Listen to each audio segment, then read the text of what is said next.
Vibha Hegde. Hello, Dr. You know Rudula. Hi, good morning. Dean, Naya Hospital Dental College. Mehta, our former dean. Dr. Deepa. Hello. We are ready to go.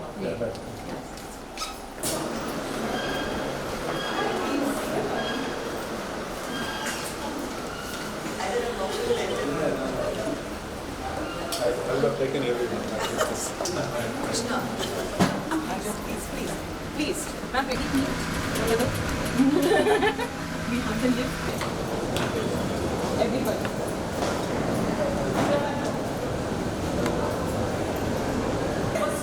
That's where going to lead us. Everybody, please. Get over here. Good morning, girls. Good morning.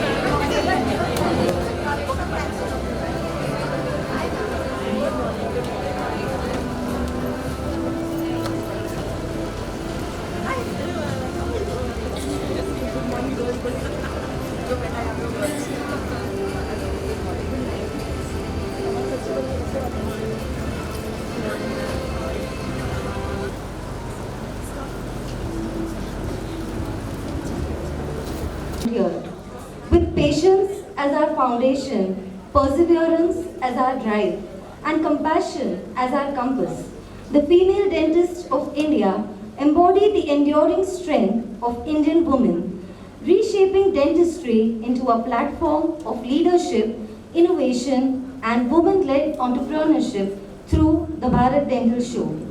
On behalf of Dr. G.D. Paul Foundation, YMT Dental College and Hospital, Kharghar, Navi Mumbai, the pioneering institute for Bharat Dental Show 2026, a first of its kind initiative of Women's Dental Congress powered by the DentistChannel.Online, I, Dr. Neha Khatuja and Dr. Kundu Varke extend a heartfelt welcome to you all for this inspiring academic gathering today. In a world where skill meets compassion, where knowledge shapes the future, and leadership is defined by purpose, a new chapter unfolds today. Today marks a defining moment, not just the launch of a congress, but the birth of a movement, the Women's Dental Congress. Because this platform is for the bold, for the beautiful, and for the women who dare to lead. Let us proudly say it together. She leads, she heals, and she inspires. The logo before us tells a powerful story, an abstract too, with a blooming feminine form representing women as the strength, care, and foundation of dentistry. Inspired by the lotus as a symbol of India, the central bindi signifies the identity, dignity, and leadership of the Indian woman.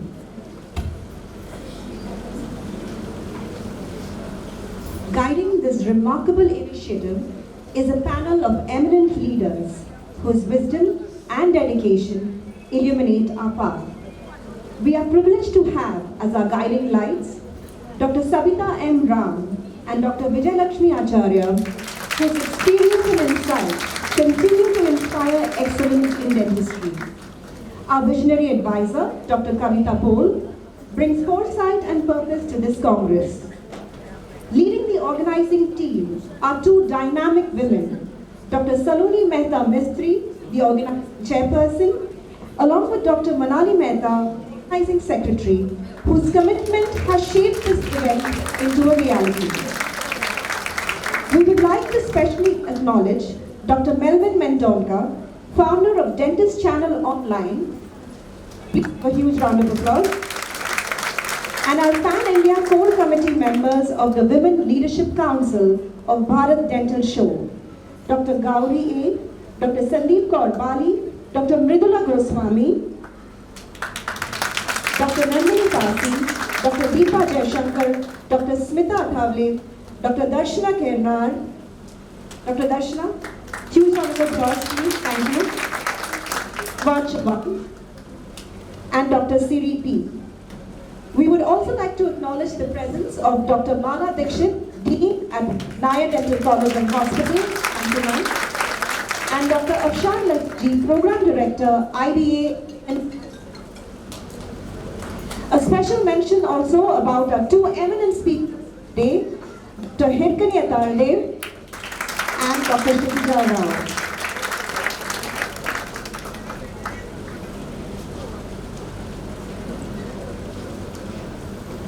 As we begin today's program, we proudly mark the inaugural month of our Bharat Dental Show for January 2026 with a theme that beautifully reflects the essence of dentistry and human connection. That is, the most beautiful smile reaches the soul. This theme reminds us that dentistry goes far beyond teeth and treatments. It is about confidence, harmony, science, and the profound impact a smile can have on an individual's life. Today's program brings together distinguished speakers who will explore aesthetics and smile design from both clinical and skeletal perspectives, opening new horizons in modern dentistry.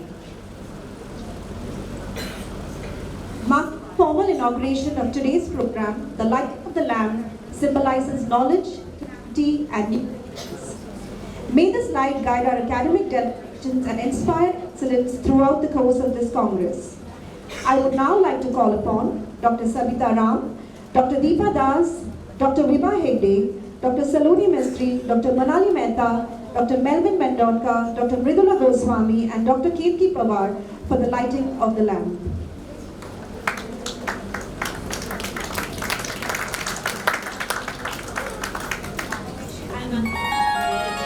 Dr. Mala Dixit ma'am and all heads of departments, we request you all to light the lamp. Also, Dr. Mukul Shah, our Vice Dean, we request you to join for the lighting of the lamp. And our speaker, Dr. Kekani and Dr. Shreeja Rao.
Inauguration proceedings, we now invite our distinguished organizers to share their thoughts and extend a warm greeting to the gathering. To begin with, I would now request Dr. Saloni Mehta Mistry, the organizing chairperson of Bharat Dental Show and head of Department of Prosthodontics, professor and head in our very own institution, to address the audience.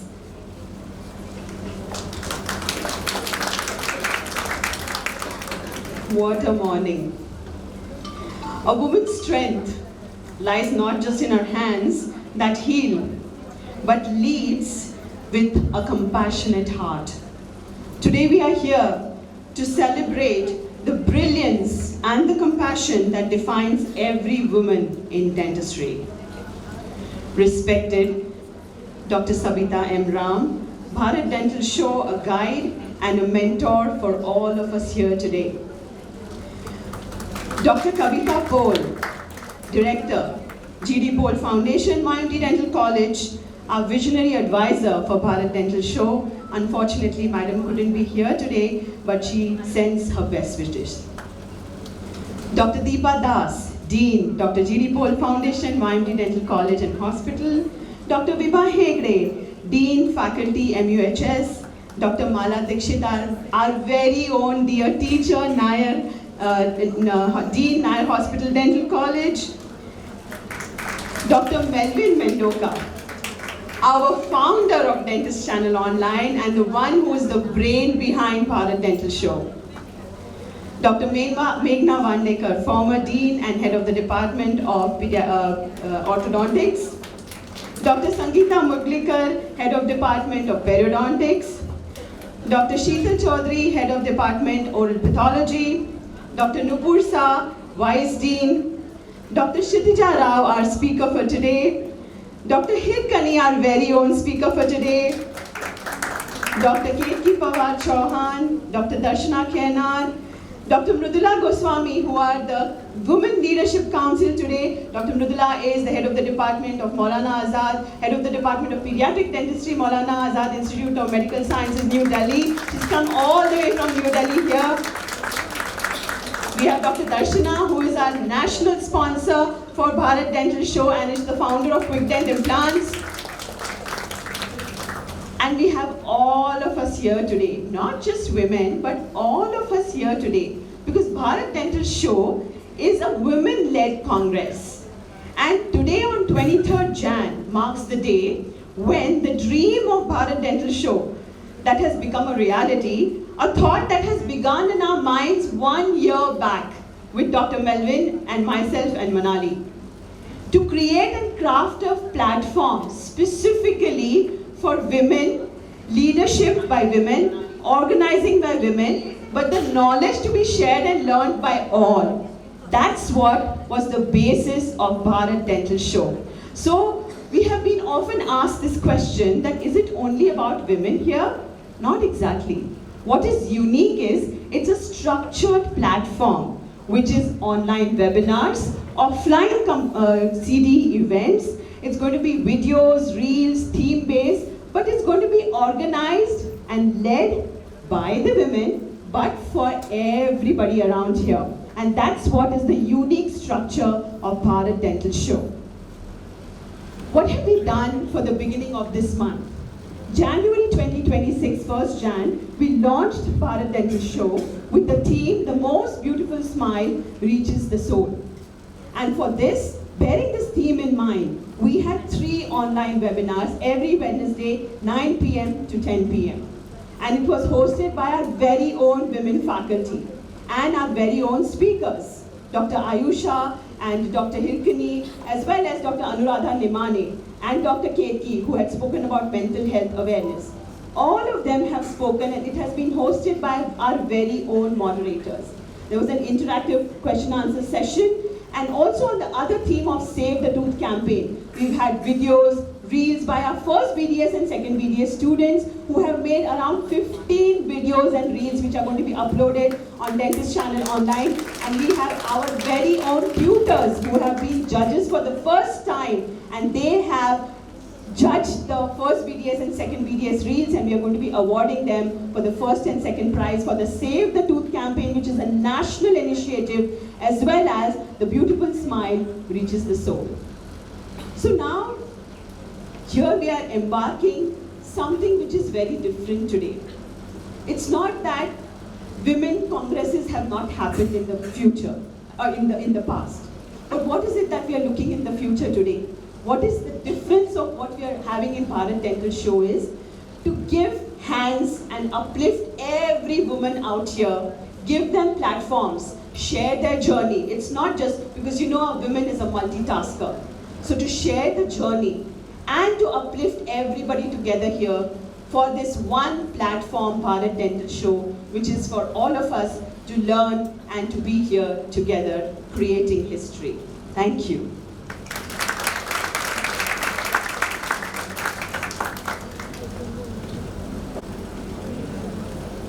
I now invite our Organizing Secretary of Bharat Dental Show, Dr. Manali Mehta ma'am, to speak a few words. A woman is a full circle. Within her is the power to create, nurture, and transform. As the Organizing Secretary of the Bharat Dental Show 2026, I heartily welcome all the respected and the esteemed dignitaries, the National Core Committee members, the faculty and the delegates at the inauguration of the Bharat Dental Show, which is an exclusive Women Dental Congress, a pioneering platform by the women for the women, dedicated to celebrating talent, intellect, leadership and spirit of women in dentistry. This national initiative aims to empower women to showcase their clinical innovation, academic excellence and research.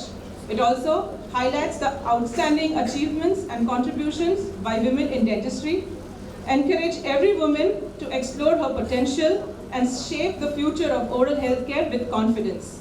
Build a united, women-driven dental community rooted in collaboration, compassion, and creativity. This Congress brings together women practitioners, students, faculty, professionals from all the dental colleges across the country, a platform where every voice and every perspective belongs to women. Unlike the conventional 2-3 day conferences, Bharat Dental Show follows a 12-month continuous engagement model, ensuring learning, networking, and visibility throughout the year. This program highlights theme-based weekly online webinar led by distinguished women leaders in dentistry, offline networking and knowledge sharing hosted by dental colleges across India. We have short educational video series, that is skill-based learning capsules created by women professionals to promote peer learning and community engagement. We have Save the Tooth campaign, which is a pan-India oral health awareness mission in all major languages, gifting 1 million smiles to the needy and the underserved communities. At the end, we have a year-long journey which culminates into a mega on-ground celebration of dentistry and women leadership at AJ Dental Sciences, Mangalore in August 2026. A national celebration honoring women's excellence in dentistry with participants across the country. Bharat Dental Show is not just an event. It's a national and a global benchmark movement built on purpose, balance, and humanity. It's a tribute to every woman in dentistry. It's a celebration of courage, creativity, empathy, leadership, and brilliance. A space to shine, a platform to collaborate, a movement to inspire. Bharat Dental Show 2026 invites leaders, learners, innovators, institutions, and purpose-driven brands to join in this historic women-led transformation of dentistry and healthcare. So, how can one be a part of this unique initiative? Each one of us can be involved as a speaker, as an academic partner, as an exhibitor, as a sponsor, or as a college collaborator. On behalf of Bharat Dental Show, my sincere gratitude to DentistChannel.Online as the official media and the trade partner, and Dr. G.D. Paul Foundation, Vijayalakshmi Dental College and Hospital for helping us begin this endeavor. It's a proud moment for me because I am the first alumni of this college from 2000, the batch of 2000. As thoughtfully quoted, she shines not to be seen, but to light the way ahead. We at Bharat Dental Show look forward to your wholehearted participation in this historic moment. Thank you.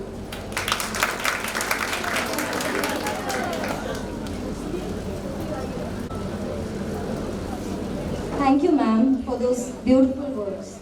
I now would like to call Dr. Melvin Mendonca, DBA, DJB, to address the gathering. Dr. Melvin is the founder and CEO of DentistChannel.Online, a global dental media platform connecting 120,000 plus dental professionals worldwide through digital education. A global healthcare journalist and accredited CME provider in Germany, He is also the brand ambassador of AWDC Dubai and official media partner for leading international dental events, bridging dentistry across borders through innovation and collaboration. Sir, kindly.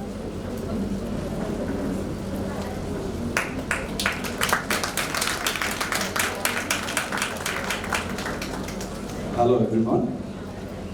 As you see me, I have no papers, nothing prepared.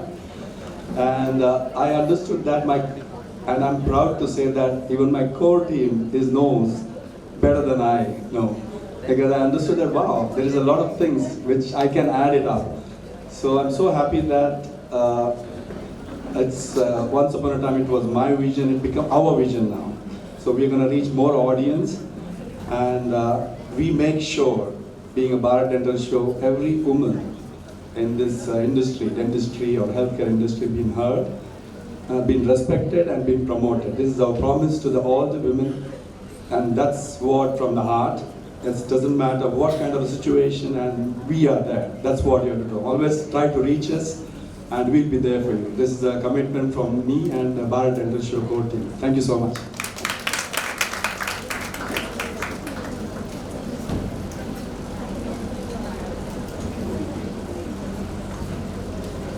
Thank you so much, Dr. Melvin.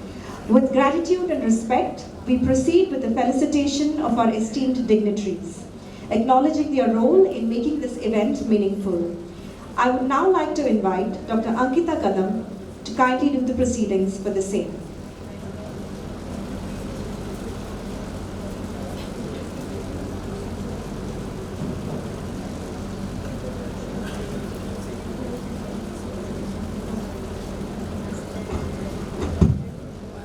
Good morning, all respected dignitaries, faculty members, and my dear colleagues. We shall proceed with the felicitation.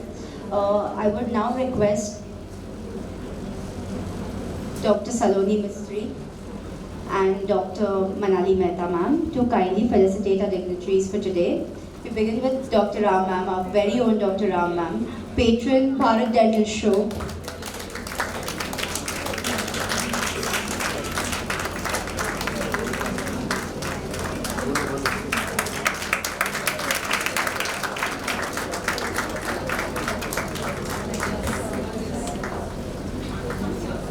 Dr. Mala Dikshit ma'am, Dean, Nair Hospital and Dental College.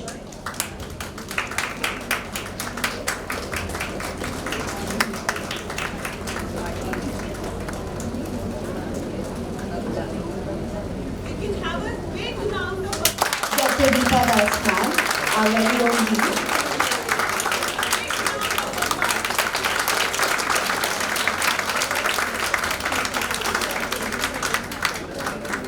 Our beloved Dr. Vibha Hegde ma'am, Dean Faculty in MUHS.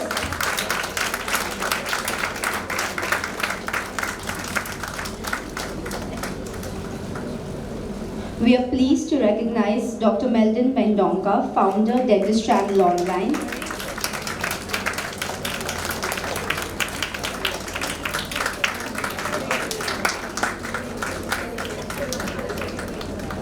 We would like to felicitate Dr. Mridula Goswami ma'am, Professor and Head, Department of Pediatric Dentistry, Maulana Azad Institute of Medical Sciences.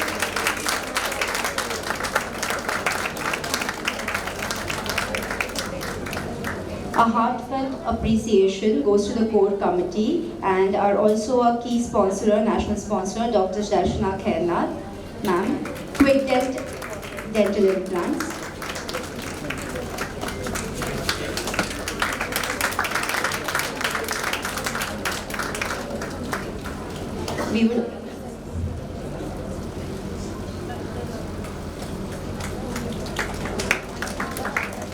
We would also like to felicitate our Dr. Meghna Vandekar, Professor and Head, Department of Orthodontics.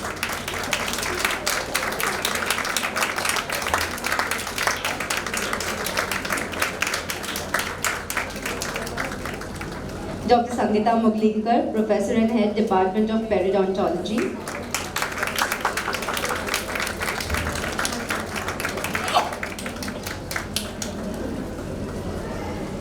Our Vice Dean, Dr. Nupur Saha ma'am.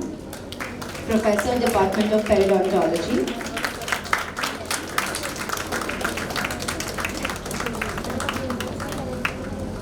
We would now like to felicitate our speaker for today, Dr. Kshitija Rao.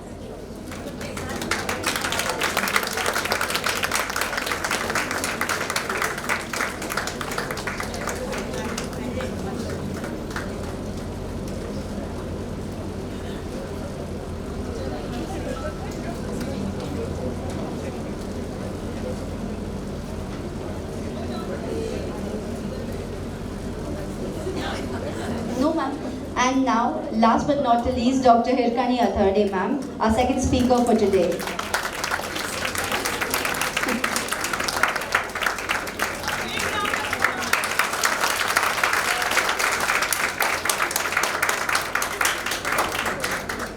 We welcome all the dignitaries. Please have a good time. Thank you.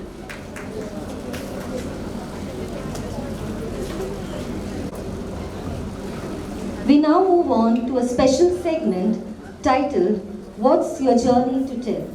A session that reflects personal journeys, professional milestones and experiences that inspire growth and leadership.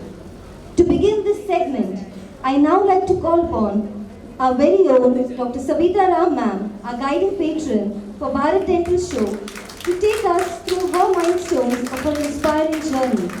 Professor Emeritus at MGM Dental College, Navi Mumbai, with over 50 years of experience, she is a former president of IDA and highly respected academician and leader. Recently, ma'am has assumed office as chairperson of the very renowned Pierre Forshard Academy, India section for 2026. It is a privilege to welcome you, ma'am. Thank you, Kshitija. Can you hear me? First of all, let me tell you, the first time I'm seeing so many ladies sitting in the first row. Give them a round of applause for that. We have only one Krishna, and that is Melvin. So we have one Krishna sitting with us, but we have all ladies. So let me start first. Our Dean, the Dean of the college, Dr. Deepa Das Madam, Dr. Hegde Madam, Dr. Kshitija Rao, our speaker for the day. Then we have Dr. Mala Dikshit, who has come all the way from Naya Dental College, Mridula from Delhi, then Meghna. I can tell you all these people sitting except for Hegde Madam and Deepa Madam are my students. So you can imagine how old I am. So you have Manali, Saloni, you have Meghna, you have Gosavi, Mridula, you have Mala Dikshit. They're all my students. So what do you think is a real pleasure standing here and seeing them on the first row? So here I am, and Melvin, who's the brain behind it, but we want to have more women's brain behind this than have the men brain behind this. So Melvin, you have to do something about that. So here I am, standing in front of you to speak about myself. Now when they told me that I have to speak about my journey, I thought that everybody's journey is different. And all of you all have to face your own difficulties in life and move forward. So I would just like to say that the journey, my journey may be very different from your journey, but all of us have to believe in following certain things. What is the first thing I did as a person when I came, maybe I came into knowing that what I'm supposed to do in life, and what did I believe in? The first thing for any journey to be successful, I won't say I'm all successful, because there are lots of ups and downs in life, and you have to go through it with a conviction to do the best in life. So the first thing is, all of you sitting here, I would talk to the girls and the boys, because if the boys are not there, we girls can't be important. So we have to be important because the boys are there. So believe in yourself. Yes, boys, you have to make us important, and you have to let us go ahead of you. When I see, people walking on the road, I'm going for a walk in the morning, I see the man walking in the front and the woman is trying to catch up with him, And I always think, why the hell is the girl walking behind? She should walk in the front and he should be following her. When they were not married, probably he was following her, but after marriage, she is following him. So, believe in yourself. I always say, we have two eminent speakers today also with us. And believe in yourself, why I said. Because, at a small story, I was reading about this and I said, I love that story. I've always believed in myself, no matter what. Ups and downs, but I've always believed in what I did. Right or wrong, the onus was mine. So whatever decisions you make in life should be yours. So believe in yourself. It's like a small bird who sits on a branch. I read this the other day. And she does not think that the branch is going to break because she knows she has the wings to fly. So we have a lot of branches on which we sit, our house, our families, husbands, children, and then we grow over that. And we are of age when we find everybody has gone, but we still have our wings, so we can still fly. So believe in yourself. That's the first point which I would want to put to you. How can you believe in yourself? Only when you have the skills you can believe in yourself. So all of us sitting here are developing your skills, because only if you develop your skills, this phone is very big. Only if you can, sorry, the phone started ringing. If you believe, master your skills. You are all here to master your skills. Why I'm saying master your skills? Because if a lady has a profession and she sits home, but whatever she has mastered goes down the drain. Because she must utilize what she has earned.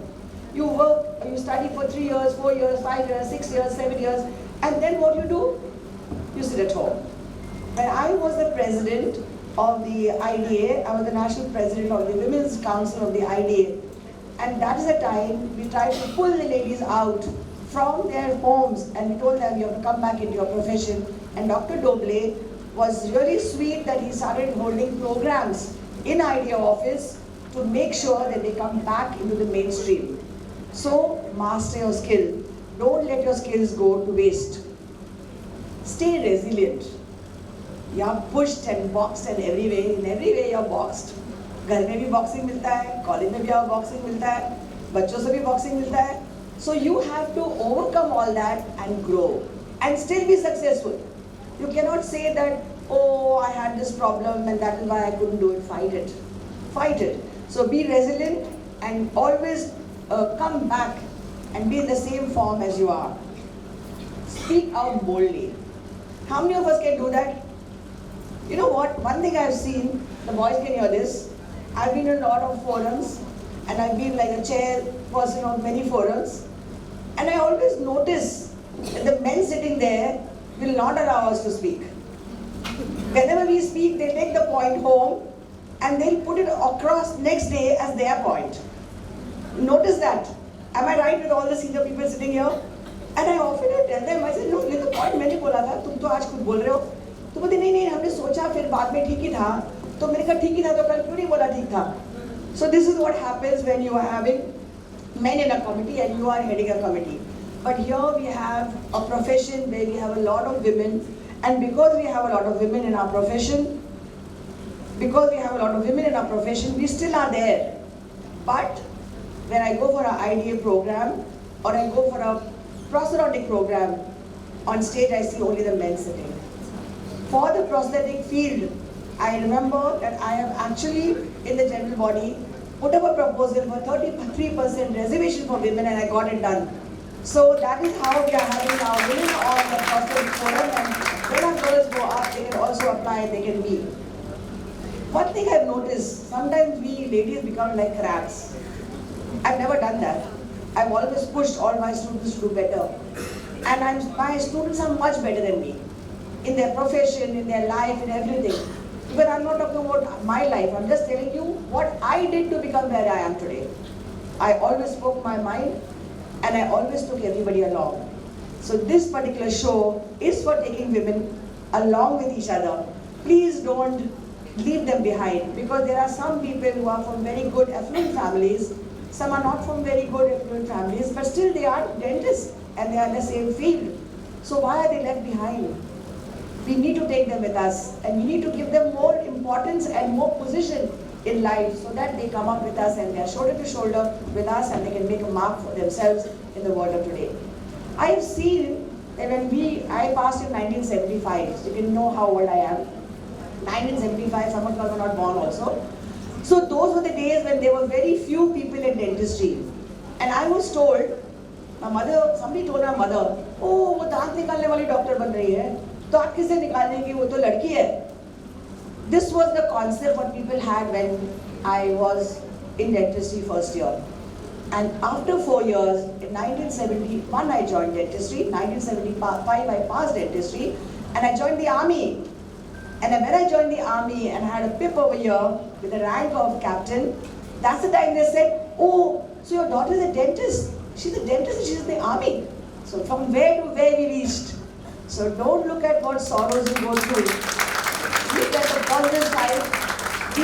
There were 4 days of interviews. We had lots of boys with us, and I was the only girl who was selected for the army at that particular time. So I feel that you were broken the glass ceiling to join the army at that time. I'm talking about 1975. There were hardly any ladies in the army. We were only in either the medical corps, dental corps, or nursing corps. There were no ladies in the other fields that you have today, pilots, and you have people in the Navy, and you have people in the law. Everything is there. So what we have to do here is take everybody together, have a mind of your own. But whatever you put across, please put it gently. Reason being, when women put it aggressively, they are called aggressive. But when men put it aggressively, they are not called aggressive. Sorry, Melvin, I'm saying what? I really feel that. Because if I'm very bold, they say, oh no, बहुत ज़्यादा bold है, ज़्यादा बात करती है. But if a man says that, oh, he's very good, he puts his point across. So learn to put your point across. Don't forget. But be mild and put it across. Don't put it across in a very arrogant way. Because the same thing can be said in a very mild way and still have your way. I'm not saying that don't be bold, but put your point across very mildly and softly. So I'll end with a small little write-up which I got from ChatGPT. A very young woman here remembers this: believe in yourself, work with integrity, never allow anyone to believe in your limits. Don't allow anyone to take you for granted and say you're limited to anything. Your journey is just beginning. Walk it with confidence. And that is why you have to carry with you a smile and a confidence. Thank you so much.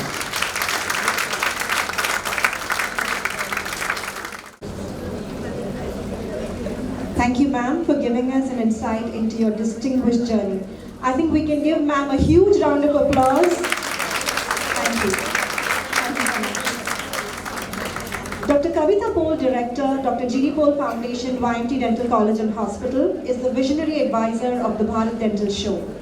A distinguished periodontist and professor, Dr. Kavita Pol's visionary leadership has shaped this institution into a center of excellence in education, research, and student development.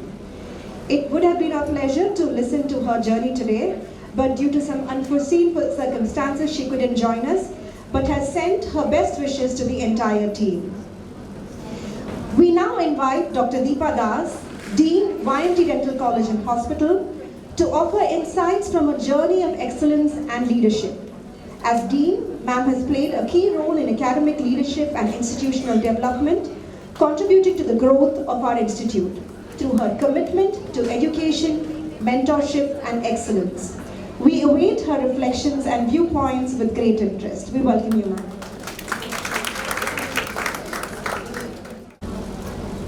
Thank you so much, Indu. Good morning, everyone. Honorable patron of Bharat Dental Show, the ever energetic, full of innovative ideas, and very dear Dr. Sabita Madam. Dean of Nile Dental College, our beloved Mala Dikshit Madam. Our own Dean Faculty, MUHS Dental, Dr. Vibha Hegde Ma'am. Organizing Chairperson of Bharat Dental Show, Dr. Saloni Mystery. Organizing Secretary, Dr. Manali Mehta. Dr. Mridula Goswami, Professor and Head, Department of Pediatric Dentistry, Maulana Azad Institute of Medical Sciences. Mr. Melvin Mendonca, Dentistry Channel Online, founder of Dentistry Channel Online, the man behind the windmill, I suppose. Vice Dean Dr. Nupur Saab, Dr. Kshitija Rao, and Dr. Hilkini Acharya, today's speakers. Dr. Darshana, the national sponsor of BDS. Heads of department, senior faculty, and my dear students. It is such a privilege and honor to welcome this galaxy of distinguished faculty to Dr. G.D. Paul Foundation, YMT Dental College for the inaugural ceremony of Bharat Dental Show Women's Dental Congress, an initiative truly of the women, for the women and by the women in dentistry. I have been assigned with the task of narrating my journey. However, witnessing the grandeur of achievements of all the distinguished faculty who have gathered here, I think I'm only at the start of my journey. Therefore, I choose to just share my thoughts on this noble initiative. I have always believed that dentistry is the profession for women. We often find ourselves professionally and we get our personal and professional footing in our 30s, a moment or a juncture where we evolve as clinicians facing or battling or balancing the beautiful complexities of our family life, professional life with school-going children. But a dentist who is practicing in her own clinic has all the freedom, all the independence and time at her disposal. And as women, we are experts in multitasking and blessed with soft skills, empathy to patients and to one another to support our colleagues. A woman can understand another woman better, I think, and can always stand for women's rights. And this initiative of women's dentists coming together to speak on various aspects of dentistry, including mental health, is a calling that we can achieve much better if we stand together. A time comes when we are around our mid-40s, when our kids are out of their school, they are independent and they no longer need us. And that is the time we bloom to our fullest, professionally, when we can focus on ourselves with no distractions.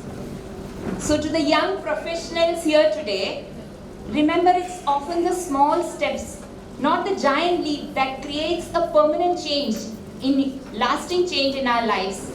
Consistent daily efforts build momentum gradually, and that can create even a legacy. So we have to stay committed to whatever we are doing. And to my fellow faculty, let us continue to pour in excellence to our institution, because as the institution excels and grows, we also grow along with it. I congratulate the Department of Prosthodontics and the organizers of Bharat Dental Show for bringing all the women in dentistry on a platform or board to commemorate the National Prosthodontics Day. And I wish them all success to create a world where strength is shared, voices are heard, and dreams are fulfilled. Thank you so much and best wishes.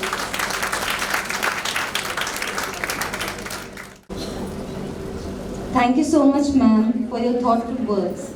I now would like to call upon Dr. Vibha Hegde, ma'am, Dean Faculty MUHS and Head of Department Conservative Dentistry and Endodontics at our very own institution, to take us through her journey. As an academic leader, ma'am has played a pivotal role in shaping dental education through her dedication to teaching, clinical excellence and mentorship. We look forward to gaining from her experience and wisdom. We welcome you, ma'am.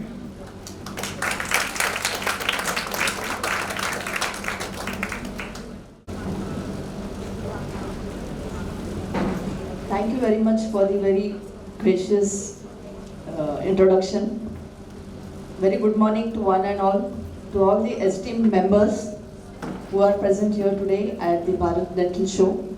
Our very enterprising guiding patron, Dr. Sabita, Dean of Higher Dental College and Hospital, Dr. Manali, Dr. Deepa, Dean YMT Dental College Hospital, Vice Dean, Dr. Nupur Shah, heads of the department, Dr. Melvin Mendoza, the man behind the show, and Dr. Saloni Mistry, the very the dynamic lady who is behind the show, and all the students and faculty who are present here. So, I think it is definitely a great platform here, and especially at the GD Paul Foundation. I would like to make a mention of this very special note that our very own chairman, Dr. GD Paul sir, he has been a person who has given a lot of emphasis for the women power of the institute as well. So this program resonates with the same concept that the women are the respectful members of this institution, and every care has been assured at this institute to take care of the women who are all present here. And it is very a dear cause to our chairman sir.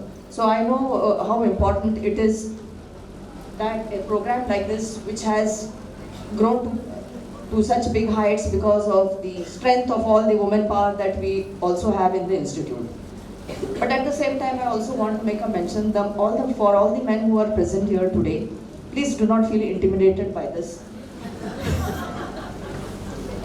Okay, I know that you are sitting among most of the women here, and today in dentistry we also know that if you go by all the statistical data, it is the women ratio to the men ratio in dentistry is much more. So this is going to be a scene. We need not overemphasize our woman power. The woman power is already existing in dentistry. But for all the women who are here, I think each one of us, we are all sitting here, and each one of us equally deserves an applause for each of ourselves. So let's applaud it for each one of us. So that's the power which each one of us have generated for ourselves, and as we are already sitting here in this hall today. So I have been asked to speak about my journey, so it is something which I have to speak about myself only. So if you ask me, my journey, as every woman goes through, it's not different, I would say, because some things are common which all of us go through that same phase, but also there are few elements which I have added or I have spiced up my journey to achieve whatever I have today.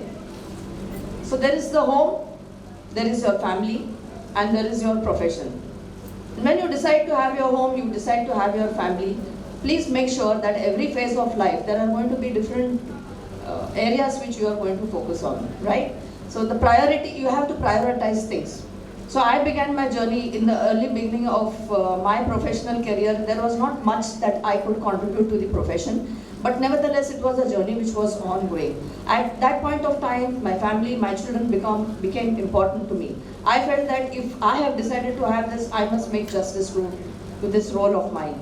And then came all those years of nurturing, of being a part of their school journey, a part of inculcation of all the values, principles, discipline in my children. So that was a phase when I was maybe not on a very high when it came to the profession. And then came the second phase of my life. So this happened only over a period of time, which was nothing less than 12 years. So only after 12 years, I could dedicate some time and more time towards my professional contribution. And then began my journey as a professional. But I could not still tilt the balance from home, family, only towards profession. Until today, you know that all said and done, you can be a professional at a very high state, but for a woman, what is also important is your home. Because if you have made your base, which is your home, that is the base on which you can achieve everything. So that has to be stable, that has to be strong. So once you achieve that, then you can jump and do many things. And that's exactly what I did. And during this journey, there were few elements which had to be maintained. The first of them is to have a discipline, which I always speak about. It's not only discipline for everyone, but it is also your self-discipline. Second, the respect. It's respect for each other, but it's also about your self-respect. Third is your integrity. Then comes your dignity. And all these things are what has been a major part of it. And in this entire course of journey, you will go through a lot of emotional turmoil. I'm sure everyone go. And there are times when your professional career is at the peak. It's also your children's career is also at the peak. So both are racing towards each other. And at that point, you really go through a lot of juggling, and a emotional throw-up. And I know that we are blessed to still, absorb everything. So just like in dentistry, we always speak about enamel and dentine, right? So enamel and dentine are married to each other. Do you all agree? Yes. So we know that the enamel is the tough cover. So that is the man in your life. For me, it has been the man in my life who has been the tough cover there. But then it is the dentine which I put myself into, which is the one which absorbs all the stress, which absorbs the resistance, the resilience, all come into it. So my journey is like your enamel and dentine that is married. So together we form the tooth. And for all of you, those who know my husband, Dr. Hegde, I'm sure many of them know him. We are two people who are at two peaks, and the journey is really tough actually to tell you what we go through, and we know that we have to put all our egos back, because then it comes the ego clash, but we know that, and still at the end of 36 years we are in the same anvil. So the two swords are in the same anvil. So my story is that of movie of this Amitabh Bachchan's movie, that is your Amitabh Bachchan Abhiman. So our journey is something like that, and we are still going ahead. And I would also say that the men are a very important part of our journey. Let's not only speak about women today here. Together, okay, the men and the women today are together contributing to the superpower of the nation. So the men have played a very important role in my life as well. And I would not say much, but then I know that we as women always face a lot of challenges, a lot of places where we go. We face a lot of negativity, we face a lot of leg pulling when you want to do something, these are obstacles you can say, then you go through all those kind of turbulences in your life, but you have to learn to overcome it. And you can only overcome when, what I have followed is like, if I know that I have to do a certain thing, no matter what happens, just ignore it and just focus on what you have to do. That is the only way you can achieve your thing. Because you are going to be surrounded and have all the peripheral storm that is always going to be around you. But I think you should ignore it. And please, for all of you, which I feel is very important is, and as in the Bharat Dental Show, what has been endorsed, and we have had lectures initially by Dr. Anuradha and I think one more speaker. So it is on the mental health of the women. So let me tell you, negativity will really destroy all your mental health and your mental peace and your psychological health. So that is one thing which you have to really guard. At the end of everything, you can achieve everything, you can accomplish everything. But if you can't guard your mental health and if you can't guard your health, and as women we are subjected to a lot of multitasking challenges, so that does bring a lot of stress.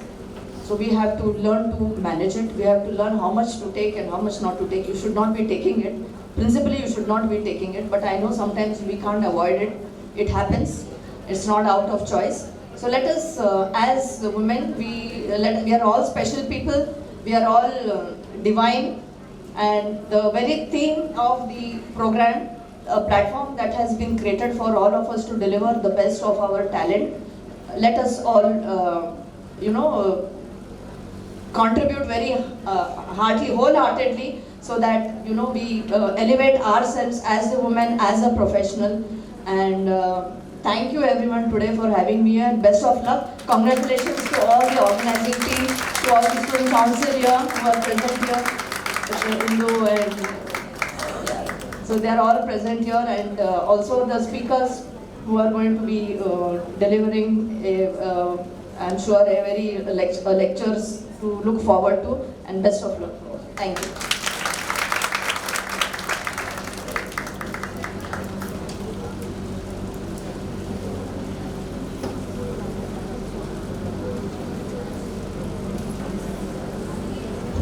Thank you so much, ma'am. I now would like to call upon Dr. Mala Dixit, ma'am, the Dean of Naya Dental College, to speak a few words.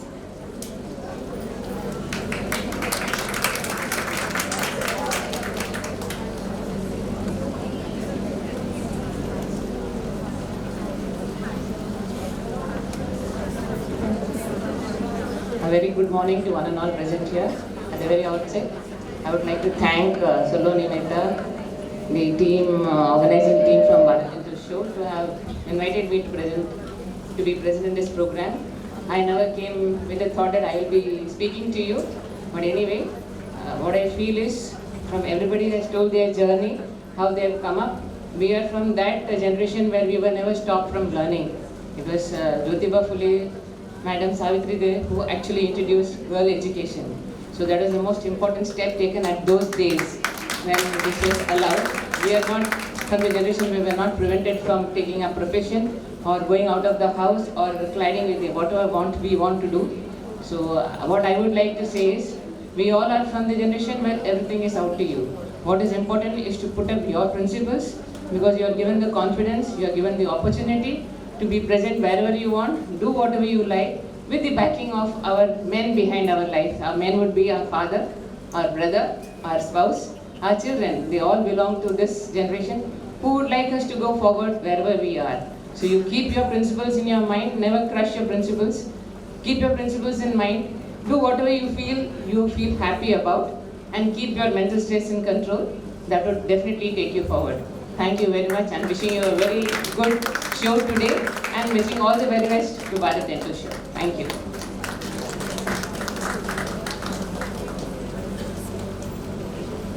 Thank you so much, ma'am, for your kind words.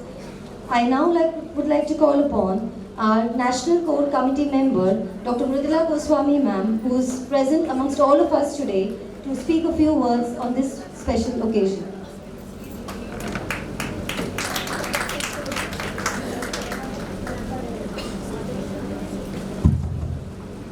Very good morning to all of you, coming from the very cold of Delhi to this air-conditioned room in Mumbai.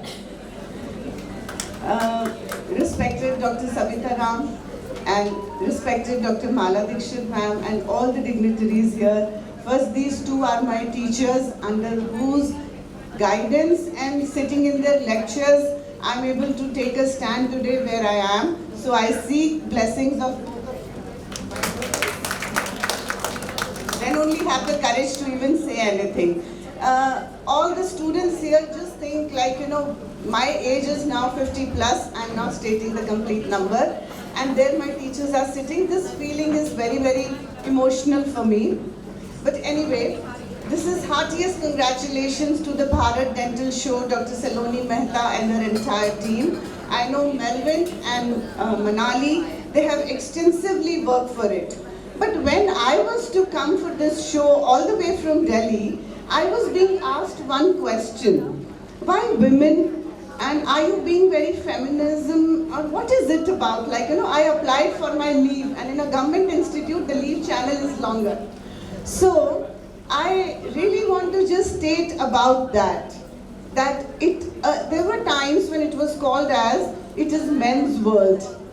I want to say it is our world. I'm not saying it is women's world. Why? We have our fathers, husbands, sons, boyfriends at home. How can we live without them?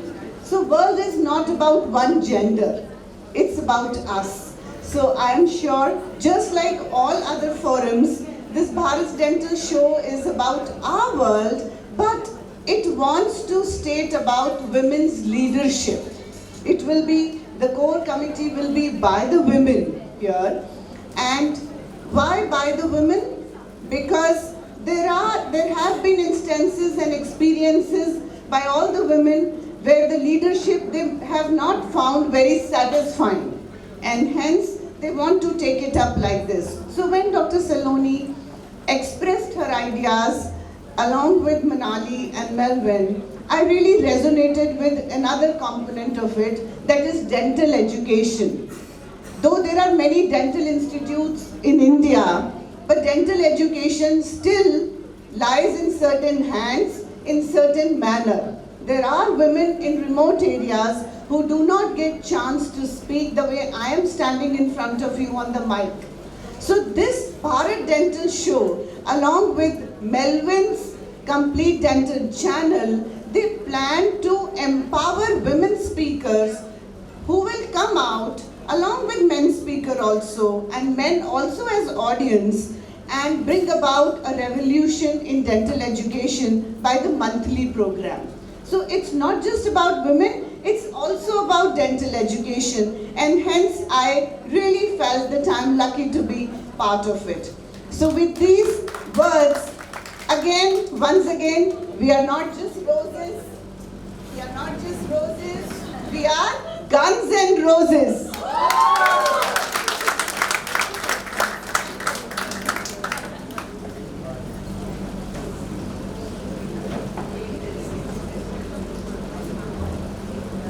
Thank you so much, ma'am. We truly appreciate all the dignitaries for the journeys they have shared, leaving us inspired and enriched. We have a few more special guests amidst us today. I would now like to invite Dr. Saloni ma'am and Dr. Manali ma'am to felicitate these guests.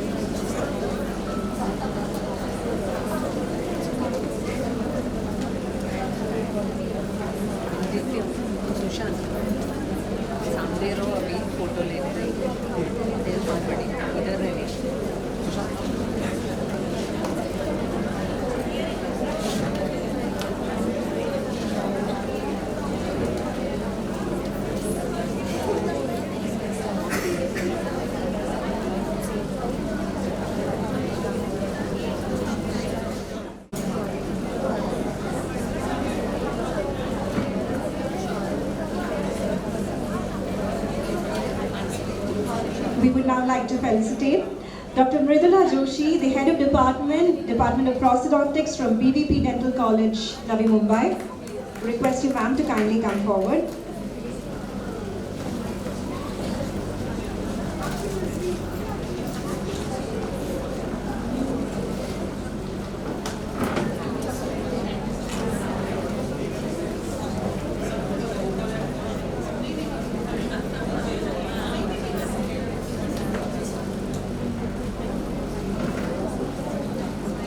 Next we have Dr. Sushma Sonavni ma'am, Professor at the Department of Orthodontics at Deepa Dental College, Navi Mumbai. Hello.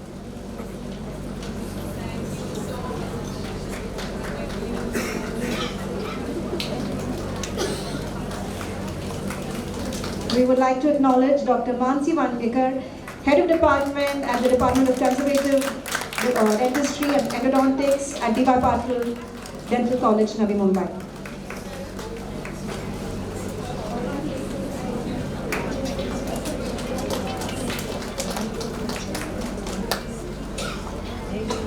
Ma'am is just walking in. Dr. Manvi Wagmare ma'am, Head of Department of OMDR at Vibha Dental College and Hospital, Navi Mumbai.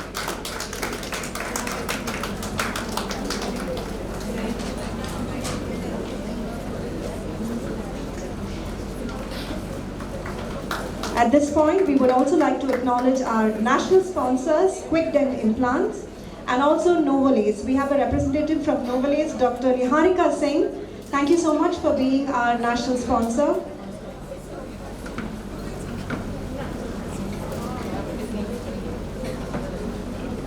Dr. Niharika Singh from Novolace.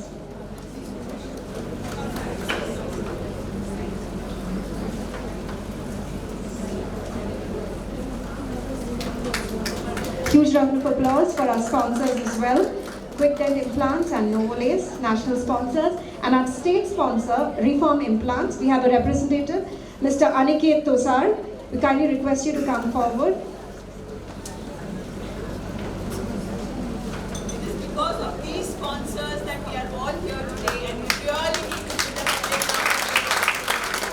We have all three webinars, no registrations, purely for the sake of education. That is the main important thing. Thank you.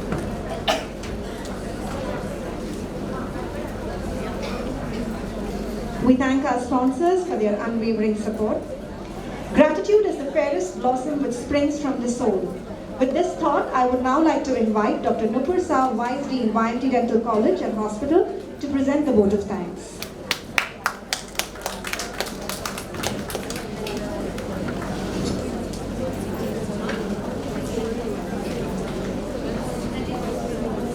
A very good morning.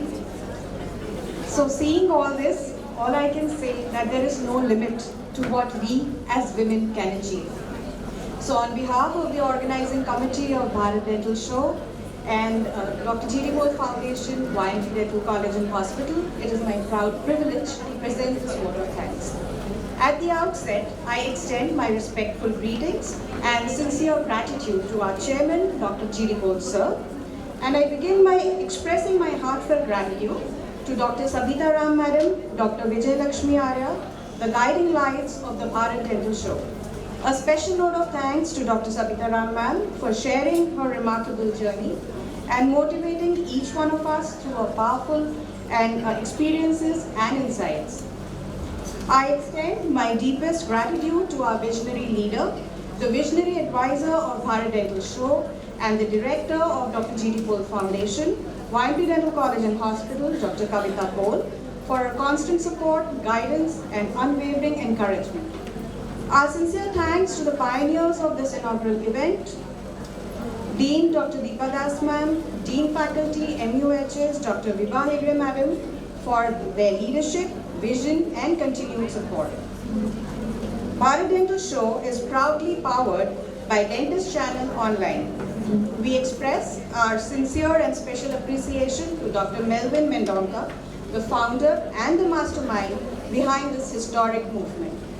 We extend our appreciation to the icons of influence, our organizing chairperson, Dr. Saloni Mehta ma'am, and our organizing secretary, the master connector, Dr. Manali Mehta, for their dedication, commitment, and tireless efforts in making this event a grand success. Our sincere gratitude to the Women Leadership Council, the Power Circles, Dr. Mridula Goswami, Dr. Ketki Pawar, and Dr. Darshana Khairnar for their invaluable contributions and inspiring leadership.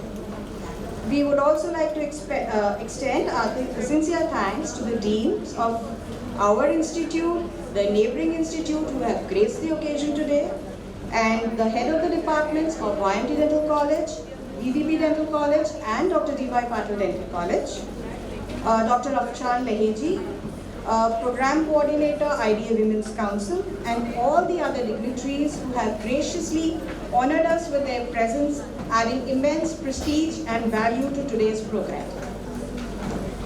Our heartfelt appreciation to our esteemed speakers, not only the ones who were there with us during the webinar series, but our today's speakers, Dr. Kshitija Rao and Dr. Hirkani, who have very graciously consented to share their valuable academic insights and expertise with all of us today.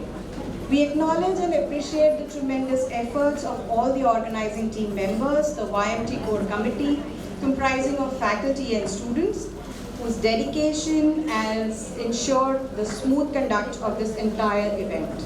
And we are grateful to our principal national sponsors, Quick Dent Implants and Novalace, and our state sponsor, Reform Dental Implants, for their continued collaboration. Sincere thanks to all the student council members and all the support staff for your invaluable assistance and dedication. And finally, I would like to thank all the participants for your very enthusiastic involvement, thoughtful interactions, which have truly enhanced the spirit of this Congress. Thank you all for your participation, collaboration, and continued commitment to advancing women's empowerment through knowledge and leadership. Thank you.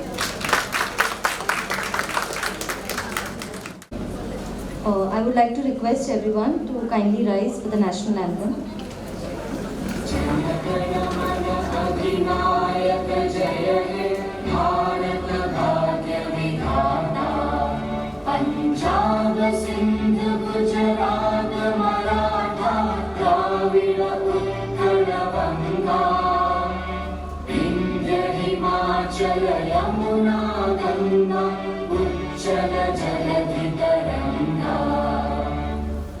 शुभ नामे जागे तब शुभ आशीष मांगे गाहे तब जय गाथा जन गण मंगल दायक जय हे भारत भाग्य विधाता जय हे जय हे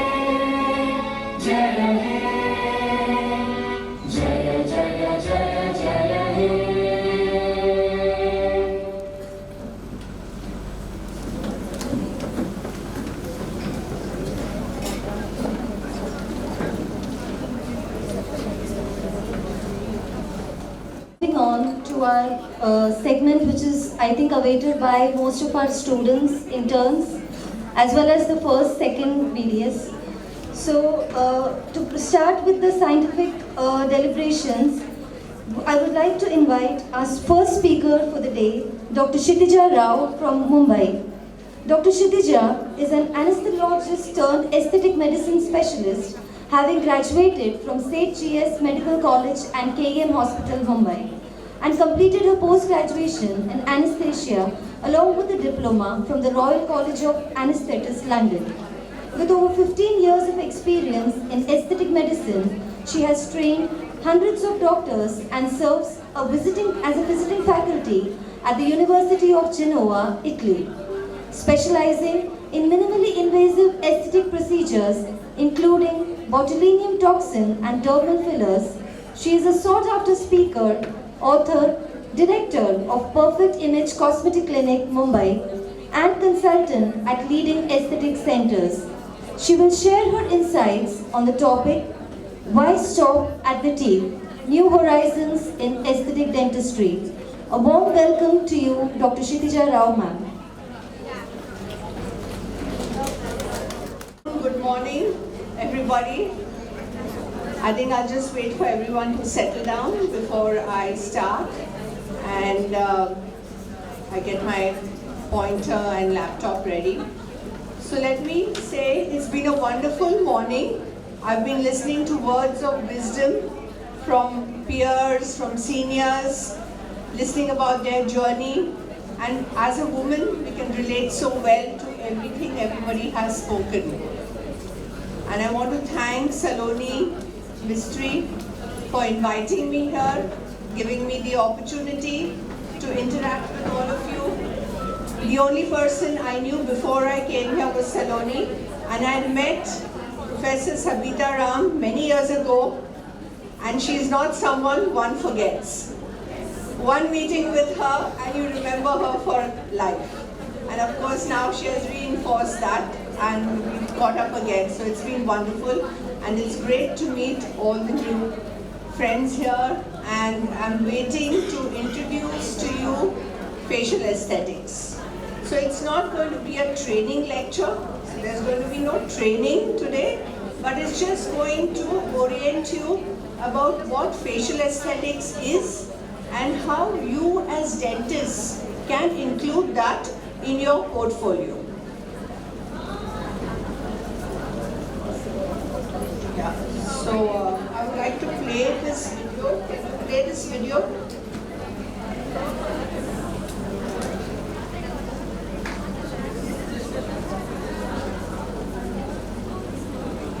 I would like the young ones to watch this because they were probably not born.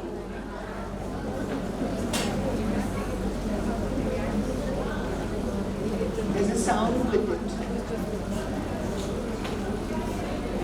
So anyway, this was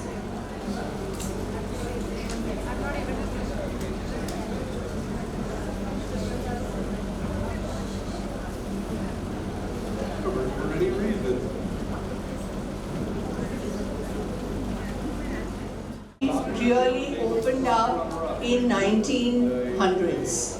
In 1994, Sushmita Sen became Miss Universe. And after a drought of many years, we had not had a Miss World or a Miss Universe for many, many years.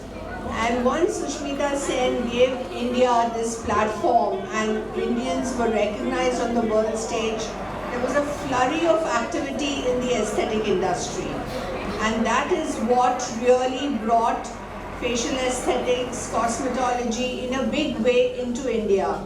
Till then, we didn't have major brands, we didn't know what facial aesthetics was, and slowly and surely it has been gaining in leaps and bounds. Are we ready? Remember that the role of the first runner-up is very important, because should anything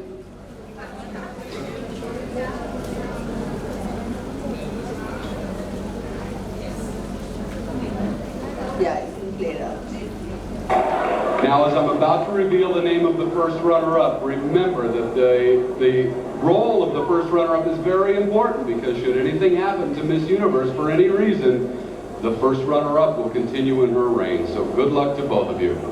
The first runner-up is Miss Colombia. That means Sushmita Miss India. You are the new Miss Universe 1994.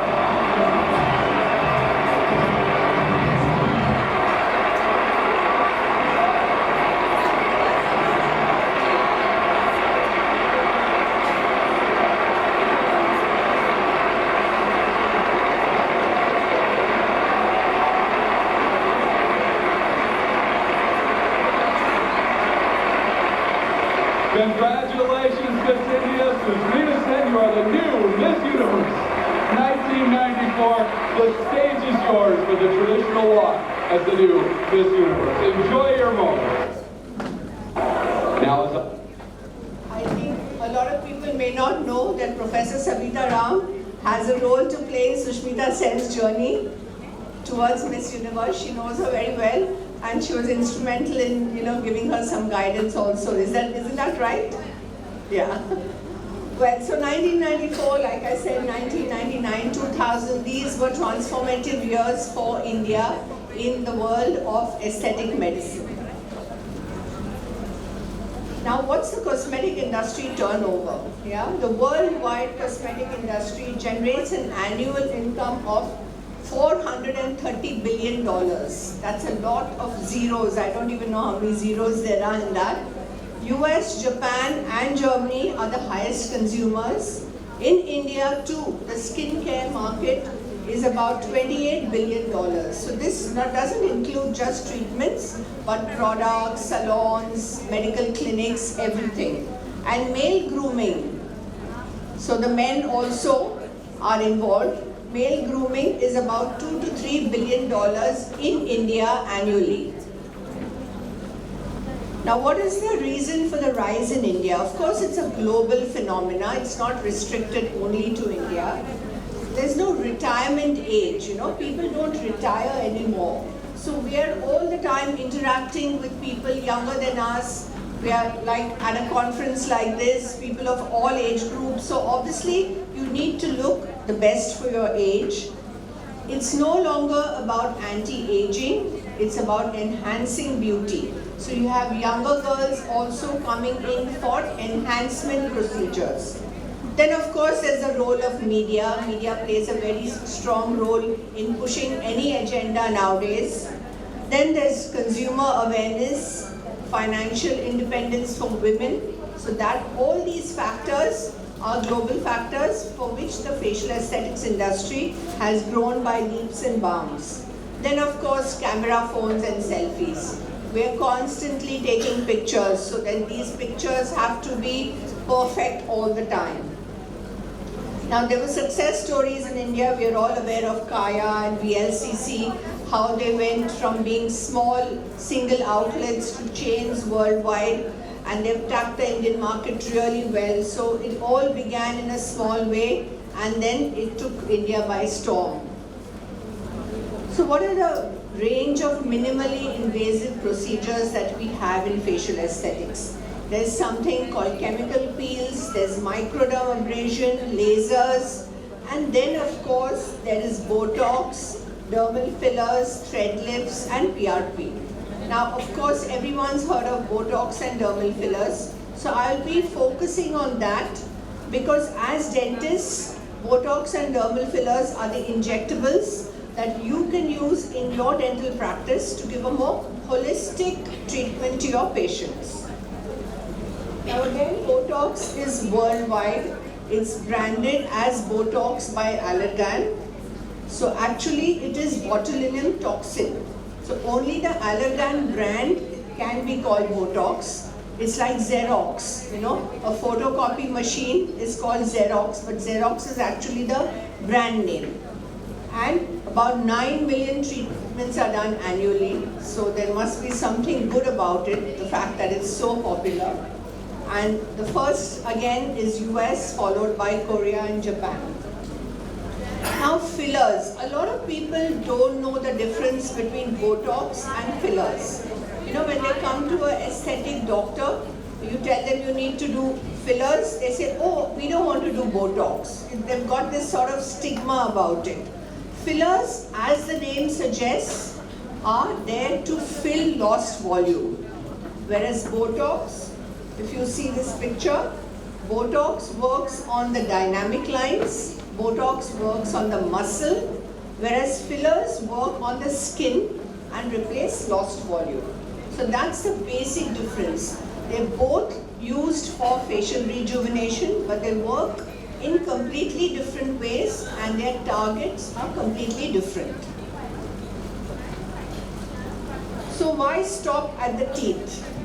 Let's explore new horizons in aesthetic dentistry. Now, how it all began for me, my interaction with dentists and teaching dentists aesthetics. So this girl was sent to be by a friend who's a dentist, and he said, you know, I've worked on her smile, I've given her teeth whitening, but still she's not happy because she has a very thin upper lip. It's not enhancing her perioral area at all. So then when we did a lip filler for her, you can see the difference. The lip volume has improved. It's looking more fuller, it's looking more beautiful. So when I was having this discussion with him, we thought, why should dentists not do the same thing? Why are they not getting into this field where they can work on the perioral area? So that's how dentofacial aesthetics was born. And that's how my journey in training dentists, not only in India, but in other parts of the world started. And I've been closely associated with dentists in all my training procedures, in all my training workshops. I think I must have been a dentist in my previous birth. So I have a karmic connection with dentists. So this is the lip filler. Now, why this topic? You know, traditional dentists may say this is not part of our territory. They're very apprehensive about it. They're worried about the procedure, complications. They're worried about the training. But actually, I have found in all my training programs that dentists are the ideal injectors, even more than medical graduates, because dentists are constantly working around the face. Can you hear me? So dentists are constantly working around the face. You know, you're not just doing prescription medicine. You are using your hands, you know the facial anatomy, you're injecting into the face, you know about the vasculature of the face, you know about the muscles, you know about the nervous supply, you're not worried when you see a little bit of blood. So according to me, I find that dentists are ideal injectors. You already have patients coming to you for the teeth. You have to just extend it to the face or the perioral area. You already have patients coming for follow-ups. There's no major investment needed. Botox and fillers, these are consumables. You can just buy them, use them, you get your return on investment. Not any huge laser machine or any equipment needed for that. The post-operative care or the post-procedure care is also minimal. So it's a win-win situation, and nowadays with so many people doing, you know, the same thing all the time, you need to create a niche for yourself. You need to do something different that will set you apart from your other dental colleagues. Now, what is botulinum toxin? Like I said, it's basically from a bacteria. It was discovered in Germany when people had food poisoning because of this bacteria, and the muscles became flaccid and almost paralyzed. So now what is there is that the toxin part is separated. You only have the protein which is injected. And the dose that we inject for aesthetics is far, far lesser than the dose that actually causes any kind of toxic levels. So it's a very safe procedure. Sure. So there are other things that Botox also does. It's not just about the muscles, you know. Botox also works on the parasympathetic nervous system, so it blocks sweating. It's used as a treatment for excessive sweating in the underarm area. It decreases sebum production, so it can be used for people who have constant acne, oily skin, and it also inhibits the release of neurotransmitters in the pain pathway. So that's how Botox is also used in pain management, which again falls into the portfolio of your dental treatment. Cosmetic indications, everybody knows: forehead lines, wrinkles, crow's feet. We shall look at pictures because those explain better. So these are all the areas where you can inject Botox, the upper face. What about Botox in dentistry? I mean, we can do facial aesthetics, but in dentistry, what are the specific indications? You can use it for a gummy smile, you can use it for bruxism, you can use it for perioral wrinkles around the mouth, masseter hypertrophy, temporary relaxation of hyperactive jaw muscles during denture treatments, and also for TMJ disorders. So that works very well in chronic pain. So this is a gummy smile treatment done just with 4 units of Botox. Okay? So you don't need to do any kind of surgical procedure. Of course, it's temporary. It wears off in 3 to 4 months. You need to repeat it. But if somebody's in a hurry, somebody's getting married, they don't want to go in for a surgical procedure, this is how Botox works. So this is another patient with gummy smile. And this is the point. It's called the Yonsei point. So where you have the levator labiae superioris alacinaceae and the other muscles that lift the corners of the mouth. So you just inject 2 units of Botox either side and the muscle relaxes and you have your solution for the gummy smile. Again, chronic pain management, Botox works wonderfully well. It lasts for about 4 months, so the acute period is taken care of. Migraines, orofacial pain, tension headaches, cervical dystonia, trigeminal neuralgia, all these conditions are treated very successfully with Botox. I think that needs some facial rejuvenation. A little bit of Botox to lift it,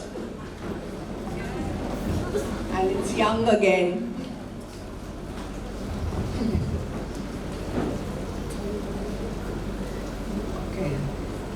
So TMJ disorders, like I said, causes of TMJ pain you all know. So it works, Botox works very well when the pain is myofascial in origin. Obviously if the pain is dental or orthopedic, it will not work well. But when the muscles are the cause of the pain, then Botox works wonderfully well.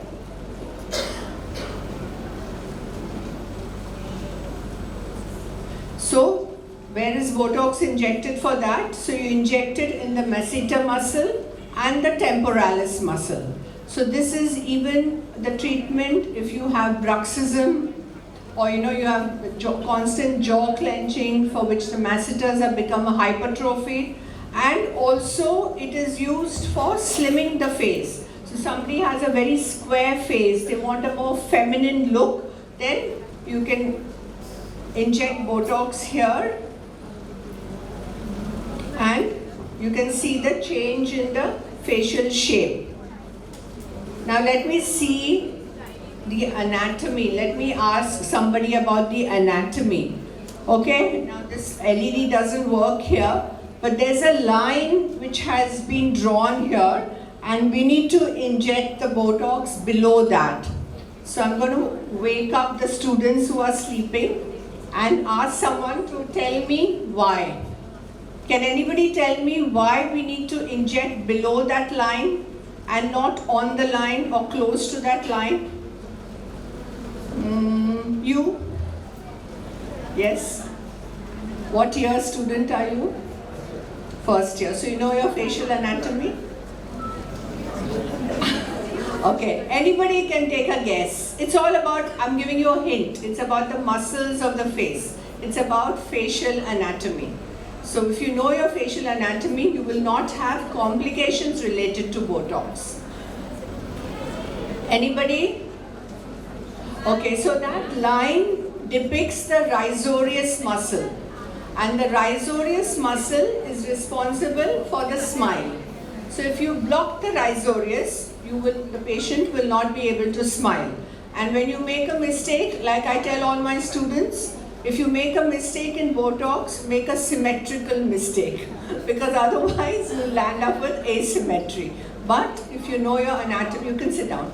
If you know your anatomy, you will not make the mistake. So that's why I say dentists who know their anatomy become very successful injectors.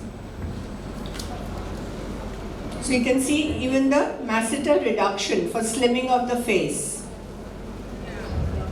Then again Botox for migraines, safe to do because they're all injected in areas where the facial expression is not going to change.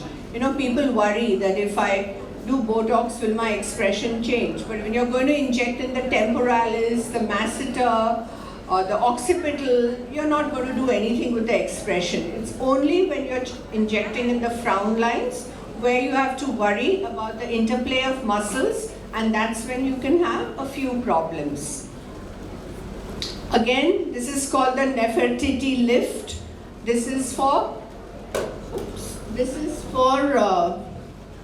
giving a jawline contour. So you inject into the platysma and you inject the platysma bands. So what happens is when you inject the platysma, it relaxes, so you have unopposed action of the facial muscles, so you get a jaw lift. Simple, non-surgical, lasts for 4 months, does its job. So you can see the difference between the neck on the two sides. This looks like, you can see the neck bands called turkey neck, and you can see the other sides, the neck is much smoother.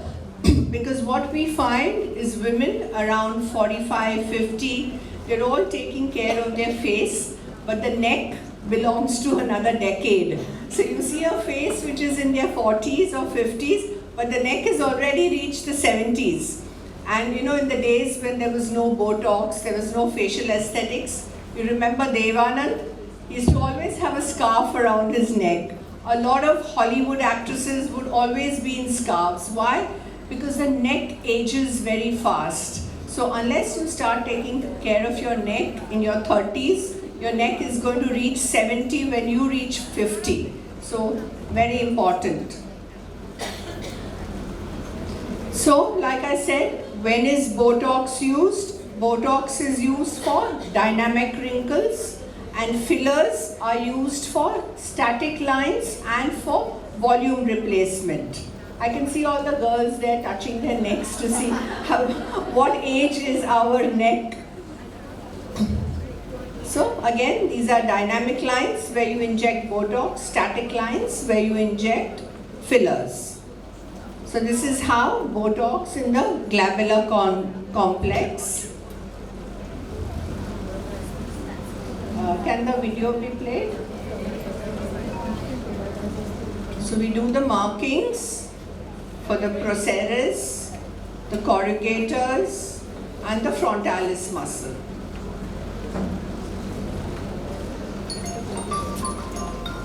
This is just to show you how it is injected with the insulin syringe. Very fine needles, not so painful at all. This is the crow's feet, another area where aging shows, so we commonly inject there.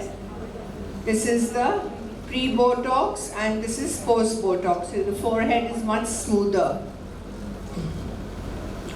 This is the video again, so you can just see how the frontalis is injected.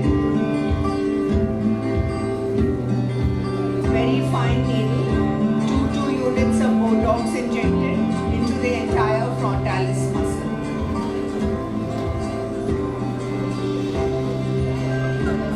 For some patients we need to put an anesthetic cream prior to the procedure, but there are some who have a good tolerance of pain. You don't even need to put any anesthetic cream. This is a video again. So this is me before Botox, and see that the next one. See, I'm trying to frown, but there are no frown lines. There's a difference between the frown lines.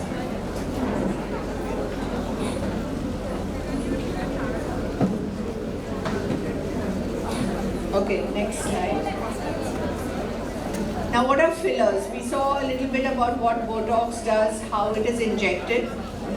Botox comes in a vial, which is a freeze-dried powder. You have to mix normal saline in it, reconstitute it and use it. Whereas fillers are again a gel. This is how fillers work. Can you see the difference between the two faces? The same face with fillers injected. So she's not looking overfilled. You know, like you see some of the celebrities, they're overfilled, they're puffy. So people think, oh my God, if I do fillers, I'm going to look like a pillow face. But if it's done properly and you know where to inject, the right amount to inject, you can get really amazing results. You can see her perioral lines have gone, nasolabial folds, you can see the under eye area. So this lady looks at least 10 to 15 years younger without looking obvious. So the mantra in fillers is everyone should notice, no one should know, right? They should notice you're looking young, they notice you're looking good, but once they know that this is where the filler is done, it's done badly. So it has to be subtle. Now you can see this lady also, under eye area, nasolabial, gives her a very tired, droopy look. And now with fillers done, she's looking refreshed, she's looking younger, and she's looking rejuvenated. So we should always try to look within our decade. It's only when you try to look 2-3 decades lesser, that's when we run into problems and start looking ridiculous. So look good for your age. Don't try to look like you were in your college days. It's not possible. And then you become, a subject of ridicule. So you can do fillers very nicely, very subtly. A filler comes in a syringe like that. So it's a pre-filled syringe. It's a gel. And each syringe is just 1 ml. So you can imagine how little sometimes is needed. 1 teaspoon is 5 ml. And 1 ml in the under eye area, you can use 1 ml in the cheeks. So you can use 3 to 4 fillers on the face for good results. It's when people use 7 to 8, 9, because they want to chase every line, every wrinkle, then that's when the problem starts. So this is how a filler is. You have to use 1 syringe. Once you open the syringe, you have to use the entire syringe. Unlike Botox, which comes in a vial, you can take as many units as you want and keep the vial for about 1 week. You can reuse for somebody else also. So again, a filler is a polysaccharide from bacterial fermentation used for facial augmentation. So what happens when we age? See what happens when you age. First of all, there are lines, wrinkles, sagging skin. This is not meant as a disrespect to anyone. It's just meant to show the signs of aging. All our natural contours start becoming hollows. And if you see the under eye area, the perioral area, the jawline, all these things, so the triangle of beauty, what we say, gets reversed. So this is called the reversal of the triangle of beauty. And whatever we do in aesthetics is try to get that triangle back. So if you see, if you see in all races, there is something which is called the golden ratio or the phi proportion. I think as dentists you must be aware. So again, when you do facial aesthetics, you have to try to get the face as close to the golden ratio and as triangular as possible to again look younger. So if you go back, I'm not talking to all of you now, I'm saying the first 2 rows. If we go back and see our pictures in our college days, you'll see our faces are more triangular. Now they tend to become a little squarer because of the effects of gravity, bone resorption, collagen going down, elasticity going down, all these things. So when we work towards making someone look younger, we try to get the triangle back to the youth levels. So where all can you do dermal fillers? Basically anywhere on the face. And for Botox, like you need to know your muscle anatomy. For dermal fillers, you need to know your arterial anatomy, because injecting a filler into the artery can cause necrosis of the area. So you have to make sure you know your vascular anatomy when you're doing dermal fillers. That's very important. So this is how a filler is injected. Injecting onto her mid-cheek area to give high cheekbones. So we aspirate so that you're not in an artery, and then inject the filler, which is a gel.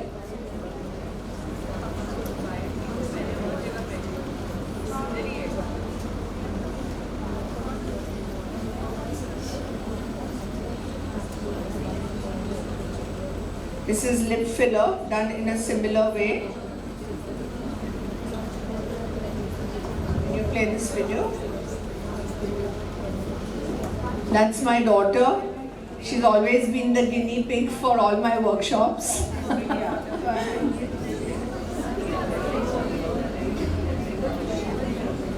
And then I tell her, don't tell dad. You know, we're talking about men in our lives.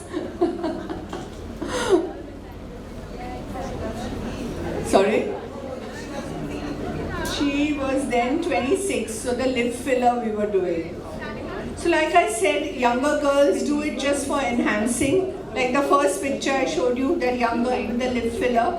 So if you have thinner lips, or sometimes even younger girls don't have a chin, or the jawline is not sharp, you can do fillers for those.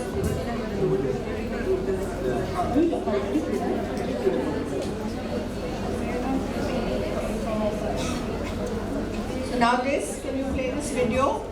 Now he is also young, but he has hollows in the under eye area. You know, so that makes him look tired. He said, my friends always say, look like you have a hangover every day. You know, so he said, doctor, I want to do something. So now this is done with a blunt tip cannula, because putting a needle there directly can cause a lot of bruising. So the syringe is attached. You make an entry point with a needle, and then put a blunt tip cannula. And the syringe is attached to the cannula, and you're injecting the filler there. You can see the cannula there?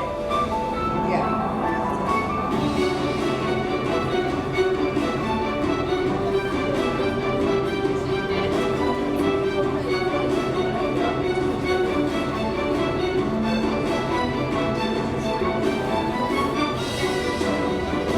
Much safer than putting a needle, and as you can see, my left finger is constantly seeing where the tip of the cannula is, so that you know it's not going close to the eye.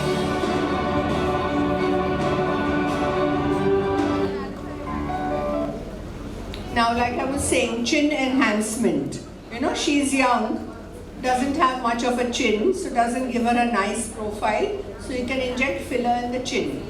And fillers last for about 8 to 10 months. Sometimes they even last for 1.5 to 2 years.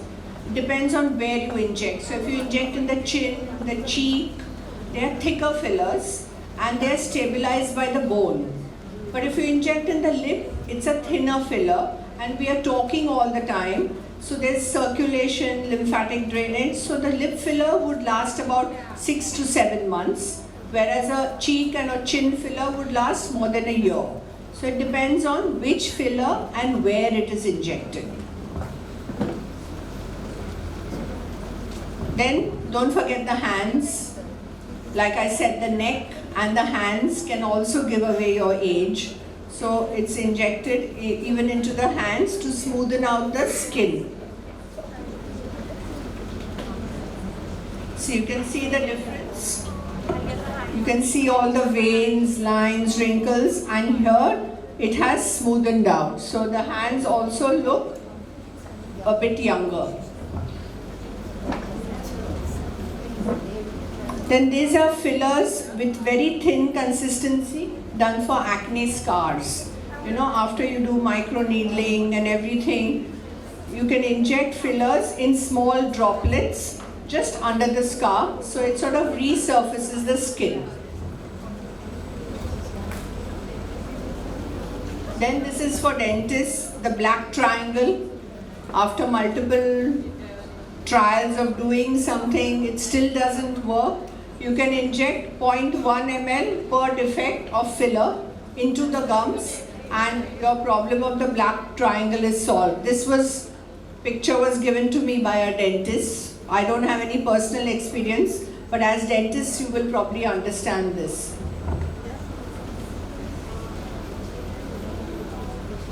So, what is the story of Botox fillers and the modern dentist? You can work on a perfect smile. You need to move from being teeth-centric to the entire perioral area. So beautiful teeth surrounded by lines, wrinkles, sagging skin, pigmentation, all this takes away from the whole, the whole look. So if you want to give your patients the entire benefit of the smile design, you can also learn about Botox and fillers and use it in your dental practice. Now quickly, I'll just go through what are the other. So this is a painting by Leonardo da Vinci in one of the museums. So you can see what a frame does to the painting. So the same way when you work on your teeth and you frame it with beautiful lips, a good jawline, a chin, that's how your whole look will be and your patients will be really impressed. So the other dentist only did my teeth, this dentist did everything else for me. Now there's platelet-rich plasma, okay? Now platelet-rich plasma is used, I think you use it in dental practice? Yeah, so the same way it has growth factors. So it can be used to rejuvenate the skin, it can be used for acne scars, it can be used for hair thinning, hair fall, because wherever you inject PRP, you're going to get growth factors. So it's a simple procedure. Patients are very open to it because it's your own blood. They're not worried about any allergic reaction or any foreign body reaction.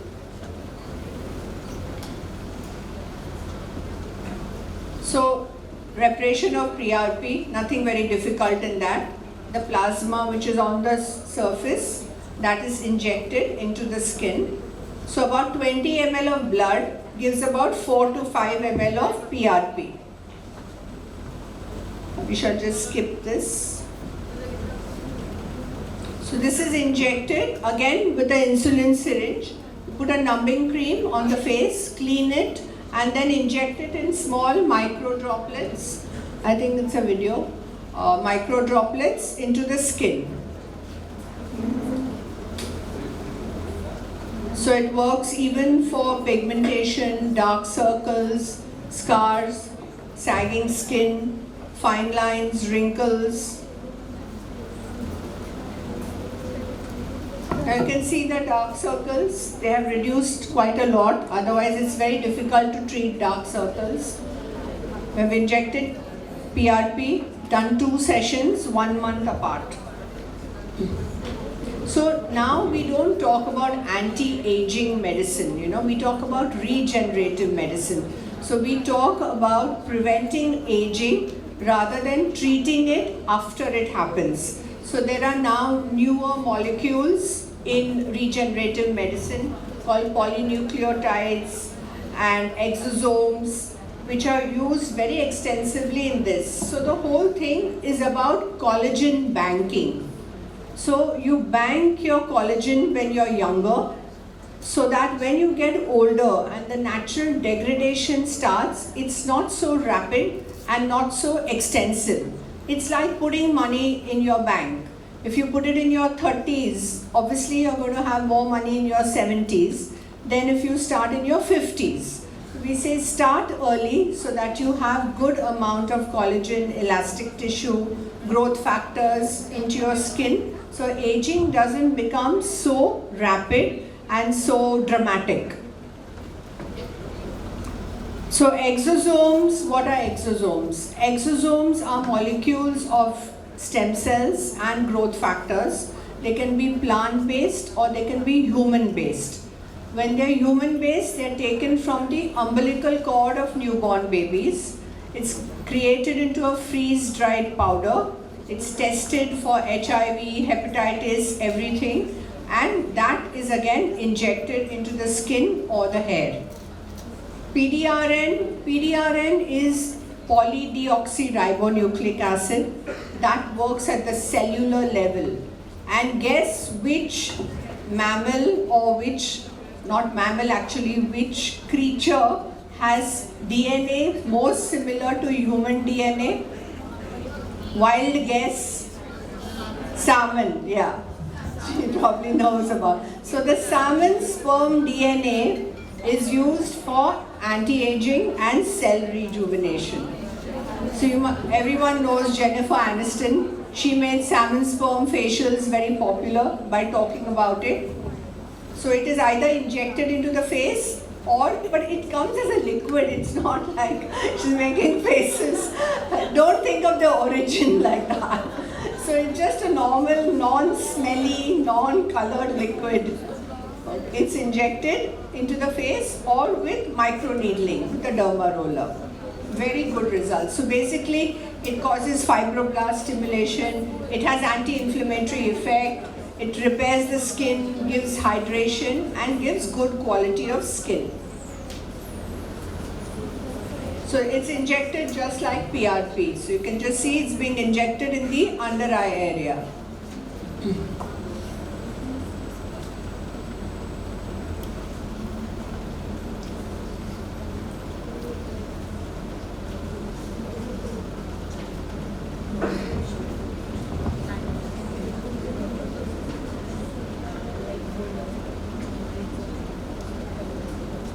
So about 0.5 ml on each side is injected. Need to do 2 to 3 sessions, 1 month apart. The results are quite amazing. So this is again PDRN, salmon sperm, done for pigmentation. You can see our pigmentation has reduced. Otherwise it's very difficult to treat hormonal melasma. So this was a combination of PRP and PDRN. This is again rejuvenation with multiple sessions of PRP, PDRN. You can see the quality of the skin, you can see the glow on the face, it's smoother, it's brighter. So why not a dentist? What is stopping dentists from doing these treatments? It's just the mental block, and also I don't know about what the rules are, but I think dentofacial aesthetics, there should be no problem in dentists doing these treatments. So you move from this to this. So why not go one step further and create a niche for yourself, have a practice that is different from everybody else, and no need to think outside the box. Just realize there's no box. It's limitless, your practice. Okay? And don't try and club these two things as separate. You know, dentists say, oh, I'm doing dentistry and I'm doing facial aesthetics. Or they tell the patient that I'm going to do your teeth and then I'm going to do a cosmetic procedure. So in your mind, you are compartmentalizing it. So the patient is also going to think, oh, why is she doing an aesthetic procedure? Talk about it as one. Plan it as one treatment. Plan A, Plan B, Plan C. So when you don't compartmentalize it, when you create confidence in your patient, they are going to have confidence in you. If you hesitate and you say, I'm a dentist, but I'm also going to do this, then that but is what going to stop the patient from coming to you. Say, I'm a trained dentist in dentistry and cosmetic dentistry, and this is what we're going to do for you. So when there is no but, there is no doubt in the patient's mind. So what you say to these patients, because none of facial aesthetic patients come with any illness or pain. They come to enhance their looks. So a lot of it is also psychology when you talk to these patients. Like sometimes I have my staff who, they say, that patient is so annoying, she's so fussy. So I said, if she wasn't fussy, she wouldn't be coming here, right? So fussy patients are our bread and butter and jam. So don't, say they're fussy and be annoyed with them. Now, this is my co-faculty with whom I do courses through the University of Genoa, Italy. He's a dentist and he's one of the best injectors I've seen. So if I have to do my lip filler or anything, I wait to do a course with him, I get him to inject me. And he's from Lebanon, and this is in Cairo. We do diploma programs for dentists. So there are 3 modules, Botox, fillers, and advanced. And it's in affiliation with University of Genoa, Italy. So right now we have been doing it in Cairo since 2018. And I go once a year. I also go to Algeria. In fact, I was invited to go to Libya in June. But my husband said, let me work this year to collect ransom money. So if you get kidnapped, I have some money to pay. So anyway, Libya, somehow even I didn't get the visa, so that's out. But Algeria, we're doing in Turkey, we're doing in Cairo. Maybe we can do it here. Be the first place in India to have a diploma program in dentofacial aesthetics. There's nothing in India. There are only these 2 to 3 day certificate courses. But a diploma would really, go a long way in giving confidence to dentists. So I had done this in IDA in 2019. So we had done a 3-day certificate course, and Dr. Thoble was very encouraging. In fact, we had got such a good response that on the last day, around 10 to 15 applications, I had to say no to them.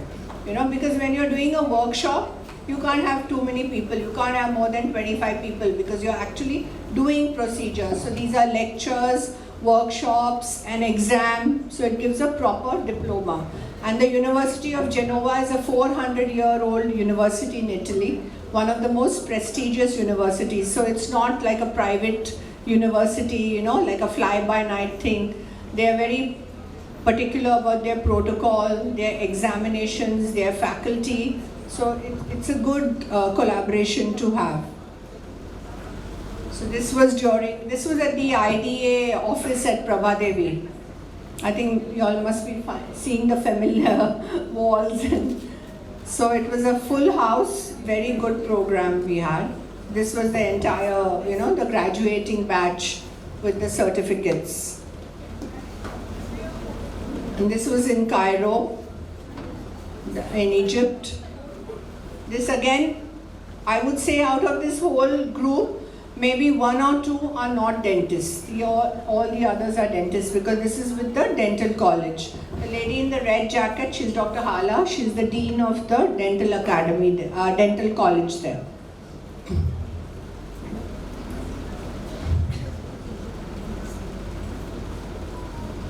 Yeah, so this is in Cairo. Is the battery gone down? You'll have to change. This battery is gone now. Yeah, so if you go to the next slide, please. Next slide.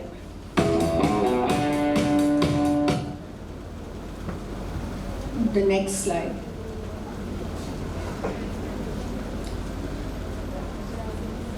There's just a couple of slides before that. Yeah.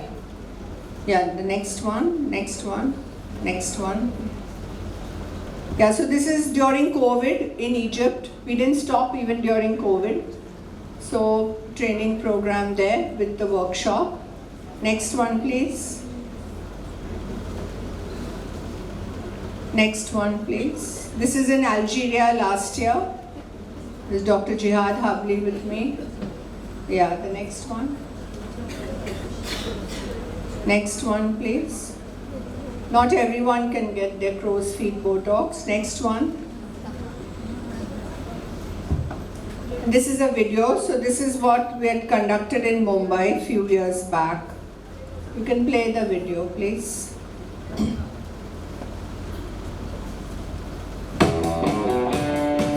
So this I play abroad, so I show a little bit of Mumbai in this.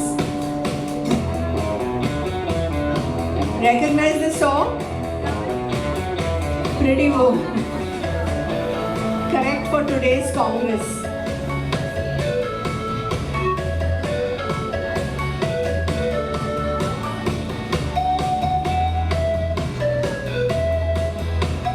They're all dentists. Okay, stop that. Stop that. The next one.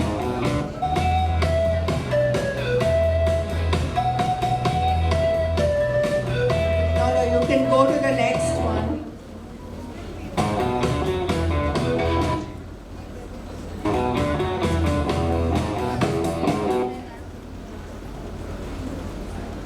Okay, any questions? And when people ask me why is it important to take care of your skin, your face, your looks, I tell them one line: you never get a second chance to make a first impression. So that's very important. And we are in this world of, visual aesthetics now. So when you train yourself with different courses, diploma programs, there's no harm in also being confident about your looks, taking care of your looks, because that's part of your whole personality. And when you look good in the mirror, you feel good, you feel more confidence. So it's not about vanity anymore, it's just about putting your best face forward. So that's why facial aesthetics is important. And it's important for all of us to groom ourselves well. Sure. Sure.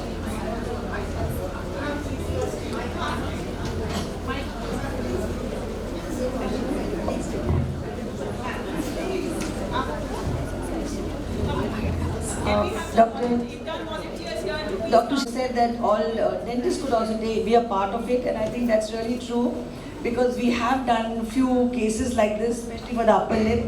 I had a question that when we have a diastema, not a diastema, but we have a papilla which is not completely filling in between the teeth, can I inject Botox to fill that papilla? Can be used, yeah. So can we do a research on that and find out whether we can have it or not? Just a thought. Yeah. So, yeah, Perio can help us with that. So, Perio PG madam is sitting there. So, I've been thinking of it for a long time, but then you have to get it done, you have to get it done. Next question was that what light would you throw on glutathione? On glutathione, yeah. Now being touted as this wonder molecule, but basically it's a very, very powerful antioxidant. So when it works as an antioxidant at the cellular level, obviously your microcellular functions improve, so your skin glows, it looks brighter. If there's pigmentation and tanning, it becomes a few shades lighter. But my keywords were if there's pigmentation and tanning. So a natural color can't be changed, much to what the popular belief is. So in fact, glutathione was given to people with liver failure, because of the antioxidant properties. And they found that their skin started glowing. So that's how, as collateral side effect, it came into aesthetic practice. So it can be given intravenously, it can be given as a tablet, it can be given sublingually. But glutathione, always with caution. You can't just give it to anybody and everybody. You have to do liver function, kidney function, a lot of tests. Dosage according to the per kg body weight. It works really well, but it's not a magic molecule. because an actress, she died of glutathione. And Yeah, so actually, you should just... actually that was not a glutathione thing. So she apparently was an epileptic, and she was also taking GLP-1, you know, which is this Ozempic, Mounjaro, and she was fasting that day. So obviously, you know, taking those medicines, having epilepsy, blood sugar dropped, and the glutathione was just one of the coincidences. So there are a lot of things involved. Thank you, Dr. Sabita. That's why home thing. Home treatments are very dangerous. Yeah. Thank you so much. And the question. Thank you, ma'am. Thank you so much. Wonderful lecture, and we all women actually have this one topic common. And very great of Dr. Saloni to have thought about her and her lecture today. So ma'am, you mentioned there is something called collagen banking. Yeah. So we all have been reading and doing tooth banking or stem cell research. So I got very curious about it. If you can throw some light on it. Yeah. How are we going to extract someone's collagen, and where are the centers where you store it? No. So collagen banking doesn't mean taking collagen and, you know, storing it. Collagen banking is doing treatments like PRP, PDRN, regular microneedling, radiofrequency. So all these stimulate your own collagen. So we are talking about banking it within your own skin. We are not taking it out No, and we're not storing taking it. it out. Then again, because our diet, our Indian diet is very poor in collagen. The sources of collagen are, you know, actually is bone broth. And we don't have bone broth that often. So many of us are vegetarians. So even oral collagen, which is marine collagen, that also helps in causing this collagen banking. So taking marine collagen 3 to 4 months, then stopping, then again taking it like multivitamins, that also helps in collagen banking. But does it have side effects? No, if there are no side effects, but if somebody has kidney failure, we don't, because eventually it's a protein, right? So you have to be careful. But otherwise there are no side effects with that. Then, you know, there were some procedures that you had shown that appeared to be very invasive. I think in dentistry we are doing surgeries which are far more invasive. Exactly. But then having to see being cannulated here, blood falling and needling, it appears to be too much like intervention. So will you just throw light on any side effects or some kind of hazards or accidents which are often happening? We think they may be happening. Yeah. If the hand is not trained specially, or what is your point of view? Yeah, that's a good question. That's a great question. Now, as people are doing more and more fillers and doing more and more procedures, obviously more complications come to the fore, right? The more you do, the more chances worldwide of... So what like I said about dermal fillers, the worst complication one can get with dermal filler is when the filler goes into the retinal artery. Okay, so that's because you have a watershed of blood flow, right? There's a lot of external carotid, internal carotid anastomosis happening. So that's why when I was doing a dermal filler, always aspirate before injecting. So you have to know your vascular anatomy. Like if you know you have your angular artery going here, then you will not inject the filler deep. Right? So when you know your arterial anatomy, you will make sure that your filler is not filling the artery, because what does it do? Once gel goes into an artery, it acts like a clot, it acts like a thrombus. So the area that the artery is supplying will go into necrosis. But luckily, hyaluronic acid fillers have an enzyme called hyaluronidase, which is available commercially as a powder form, which helps to dissolve the filler. So if you find that there is blanching after doing your treatment, which means your artery is clogged, you can immediately flood the area with hyaluronidase. Secondly, you do a lip filler for someone. She comes back 3 days later and says, oh, my family hates it, I hate it, it looks horrible, I don't want it. You can inject hyaluronidase and dissolve it. So that's the best part about dermal fillers with hyaluronic acid. There are others which have calcium hydroxyalpatite, PLLA, which are non-dissolvable. So always start with HA fillers, because any complication or any unwanted side effect can be immediately dissolved. That is one thing that you do. Again, Botox cannot be dissolved. So if there's a complication like, you've not injected symmetrically, and you have one eyebrow up and one eyebrow down. You just have to live with it for 3 months till it wears off, unfortunately. So that's why you see, even after so many years of practice, I always mark. There are lots of practitioners who don't do any markings. But to be symmetrical, you need to mark so that you, especially in the upper face. If you're doing masseter or you're doing the jawline, it's okay because there's no expression that will change. So in Botox, the complication can be asymmetry, and in fillers, the worst complication can be vascular embolism or necrosis. So knowing your anatomy is again the crucial thing in facial aesthetics. Okay, thank you so much. Thank you so much, and I'm very sure very soon you will be contacted to conduct more courses for us. Yes. We should. We can even start with like a 3-day certificate course like we've been having. No, we didn't eventually do it. I'd given a lecture and it didn't happen there.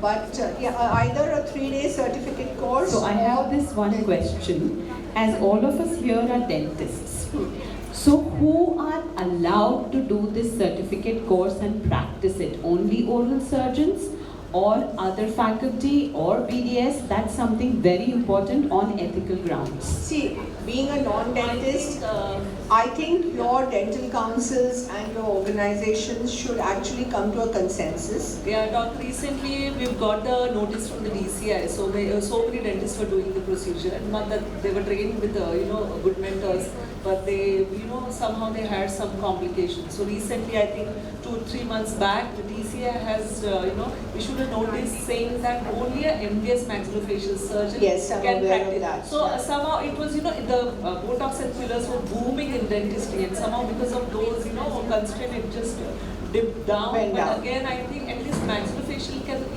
try and practice this. Yeah, maxillofacial I know legal issues are there, I guess. But I think that happened because there were dentists who were doing hair transplants, and that's when, so I always feel, now I'm not a dermatologist, right? I've done anesthesia and done facial aesthetics. So if I have a patient who comes to me with eczema or psoriasis, am I doing the right thing treating it? I would refer it to a dermatologist, right? The problems start when you try to do something which is not your forte or what you're not trained to do. So also I think dentists did not have a proper diploma, like we're talking about a diploma program or a fellowship program. So if you do that and then you run into a problem, still legally you have some backing. It's like if you drive a car and you have an accident and you reach a court, what will be the outcome if you have a license and you don't have a license, right? Because complications and accidents happen with everyone. But if you've got a training certificate under your belt, then obviously the case is going to be heard differently.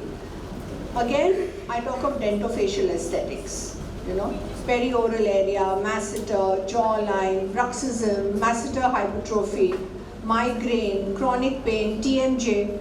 These are all things as dentists you should do. So as a responsible body, your senior should talk to Dental Council of India and talk about dentofacial aesthetics, not about hair transplants and pigmentation and lasers. So within facial aesthetics, you can have your own subset and practice it. I have the last question, I guess. I want to ask, I have one question of the patient of the masseter hypertrophy. I guess Dr. Kavita has also seen. He is a young male. He has a unilateral masseter hypertrophy, massive hypertrophy. So we're going to work on that patient soon. And I have thought about Botox only because, of course, it is unilateral and we don't want to do a surgical, excision of the muscle. So can you please let us know how much, he is a male patient and it is unilateral. So how much initially do you inject? How many units of Botox can be injected and how exactly? So if it's unilateral, you will inject only on one side. You don't need to inject the other side. So in males, we can even go up to 40 units. This is what I wanted to ask. Yeah. Female and the male. Yeah, so you can go up to 40 units, but you must remember that when you inject Botox in the procerus, because it's a finer, smaller muscle, you will see results in 3 days. the peak results come in 7 days. So you don't do a touch-up before 7 days. But masseter being a larger muscle, you will see the maximum results after a month. So if you're injecting 30 units and in 15 days he comes back and says, oh, I don't see any difference, don't be in a hurry to inject. Because if you inject, then at the end of 1 month, you will have too much of the effect and then there'll be a problem. So 30 to 40 units altogether or on those, yeah, so altogether? So it's found that if you distribute it, obviously more muscle fibers get affected. So you don't inject 30 units at one point. You saw the points, about 4 to 5 points below the line of the rhizoius, and then you can see Perfect. that. Thank you so much. And it has to be given with a long needle, not the insulin. So you get the tuberculin syringe with a longer needle, because there are two bellies of the masseter, right? So if you do superficially, you will affect the superficial one, and the deep one then will bulge out. Yeah. So it has to be a longer than your insulin syringe needle. One last question. Sure. First, it was a very nice presentation. Thank you. As Madam had said about the fillers into the interdental papilla. Yeah. Black triangles. Yeah. Which filler you use? Yeah, so the Juvederm filler, okay, so there are different consistencies. So there is one which is called Voluma, which is thickest, which is used for cheek and chin. Then there is Volite, which is used for lips and under eye. So I think that consistency filler would be suitable. But you would not need more than 0.2 ml. Okay. You know, a filler is 1 ml. So 0.1 to 0.2 because it hydrates, being a gel. So you'll inject it, wait for about a week to see how much it hydrates. You can keep a filler up to a month, put the patient's name and keep, and see if you need to do more. That's how it would be. But not more than... How long the result lasts? So it would easily last for about 10 months or so. 10 months? Yeah. Oh. Thanks.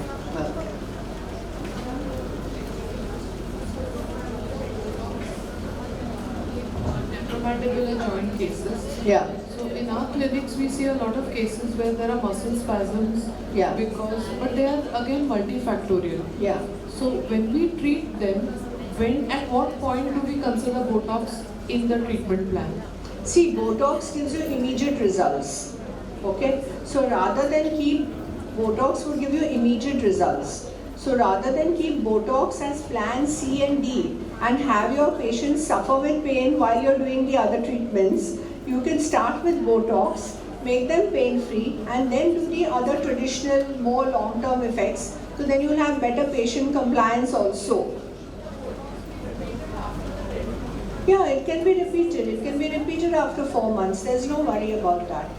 Sometimes they just are so pain-free, they'll say, forget about the other things. I'll come back for Botox in 4 months. Let's just do that. But you have to tell them Botox is not a cure, right? Botox is just pain relief. You have to cure the problem. You know, unlike in aesthetics, there's no problem to cure. But in dentistry, when there's a problem, you cure it, you give Botox just for the pain relief. Okay? Okay, thank you so much. It was wonderful. Thank you for your interaction. And I hope all the young dentists there have opened their eyes at least. I'm not saying start it immediately, but keep it in your mind that there is this field that you can explore. Okay? Thank you.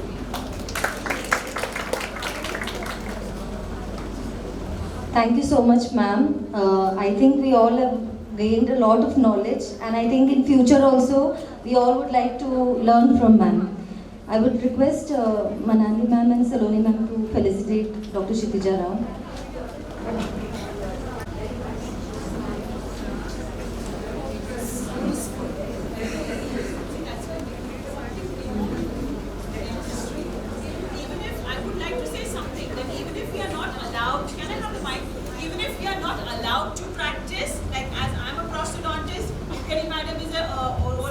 Facial surgeon, but even if you're not allowed to practice it, the eye to understand that this patient needs and can have improvement in facial aesthetics, anti-aging, and then you can refer it to a person who can do that is very important. See, today if your mind is, it's, you know, your mind cannot see what your eyes cannot see what your mind cannot think. So here, madam is here. That's why I raised that question, that ethically, we may not be allowed to practice it, but we are definitely allowed to refer it to somebody who can give us this treatment modality, and that is what is most important. Otherwise, we are so ignorant about, we are just focusing on the teeth, but it's not just about it, it's beyond teeth, and that's the reason I have done her course myself 10 years back. I was a volunteer myself, okay, and to give you an example, that I have absolute flat cheekbones with huge dark circles, and she had actually done the plumping of my cheeks, which lasted for a short while because obviously it was temporary. But this is what I was myself a volunteer for this 10 years back. Since then we have been in touch, and she's a very dear friend, and it was just one phone call and madam is here today. We are so happy to have you here, and thank you so much.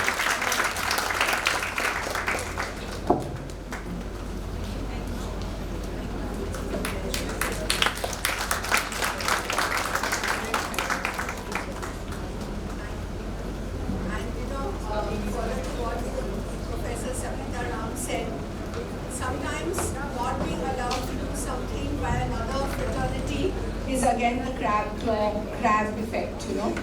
The insecurity, the worry that somebody else is doing something. We have 1.4 billion Indians. There's enough for everyone. Right? Absolutely. Very well spoken.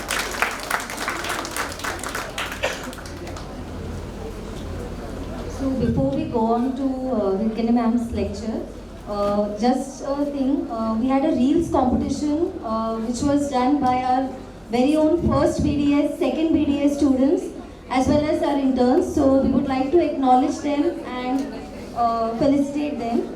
So we had two themes. The first is the most beautiful smile reaches the soul. In that, the first prize goes to second BDS, Group F. Tirtha Bangale, Shivani Lokhande, Vidisha, Yaksha Udani, Pradnya Patil, Tanvi Dhadde, Vandana Negi, Sabreen Qureshi, Madhura Vadkar. Can I have Dr. Mridula Goswami, Ram Madam and Dr. Ketki and Dr. Darshana, who are a part of our National Core Committee, to please hand over the prizes. Please, ma'am. Our National Core Committee from Bharat Dental Show and our little students of first BDS. Please come over here. Second BDS. Okay, we're doing the second BDS first. So our enthusiastic second BDS students, we had 8 reels from second BDS. Okay, all of them were extremely unique, but the first and the second prize, these are the prize winners. Can we have all of them here, please?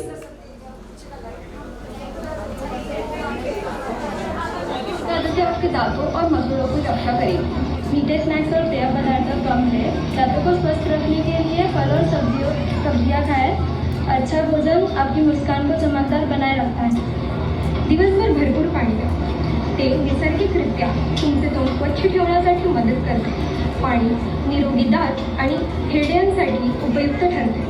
दांतों ने नुकसान पहुंचाती आदतों टालो। दांतों में कोई समस्या है कि नहीं ते नियमित રીતે ચેક કરો। રોજ की योग्य संभाल તમારા દાંતોને સુરક્ષિત અને મજબૂત રાખે છે। दुखत असेल तेव्हाच नाही तर नियमितपणे डेंटिस्टला भेट द्या। दररोजची घेतलेली काळजी तुमचे हास्य निरोगी व आत्मविश्वासपूर्ण ठरते।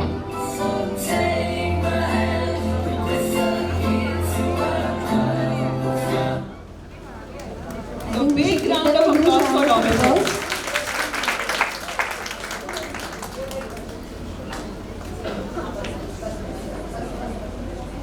The second prize.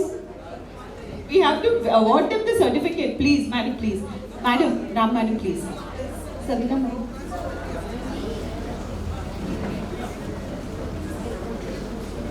Kindly give them a huge round of applause. They all have really taken efforts to. We can have, Darshana, you can also come this side, so then the students can be in the center.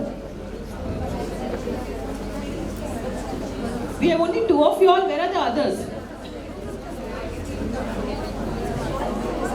A big round of applause to all of them.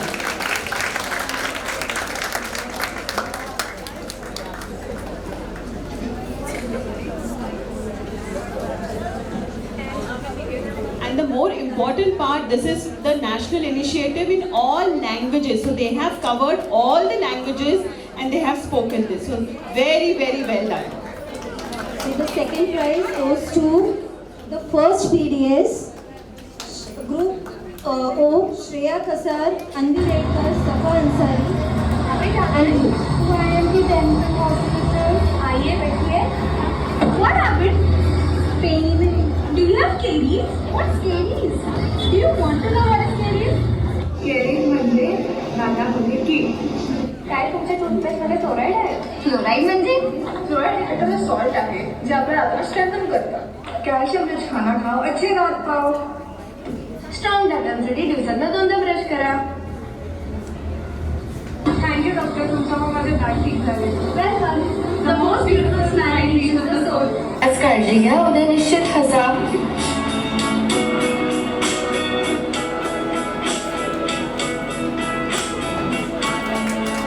The entire team is here. A big round of applause to the first BDS students.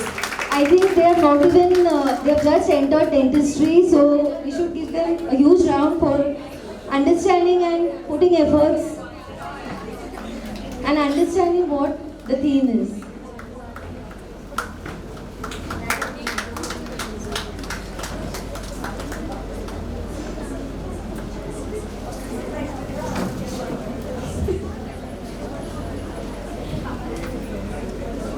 She's our teacher, Ram ma'am. So imagine you have been blessed by a grandmother teacher now. Actually, the video recording is also happening, so they are unable to. Yeah. Okay. Madam is an ace in photography. Huh? We have to learn. Ma'am, next lecture for yours is photography from.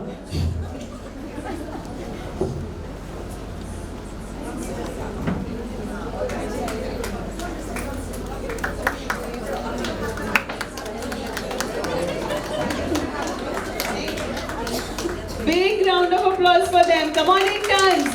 Don't you remember, interns, we are looking for your reel as well, huh? We have not yet received your reel. Interns.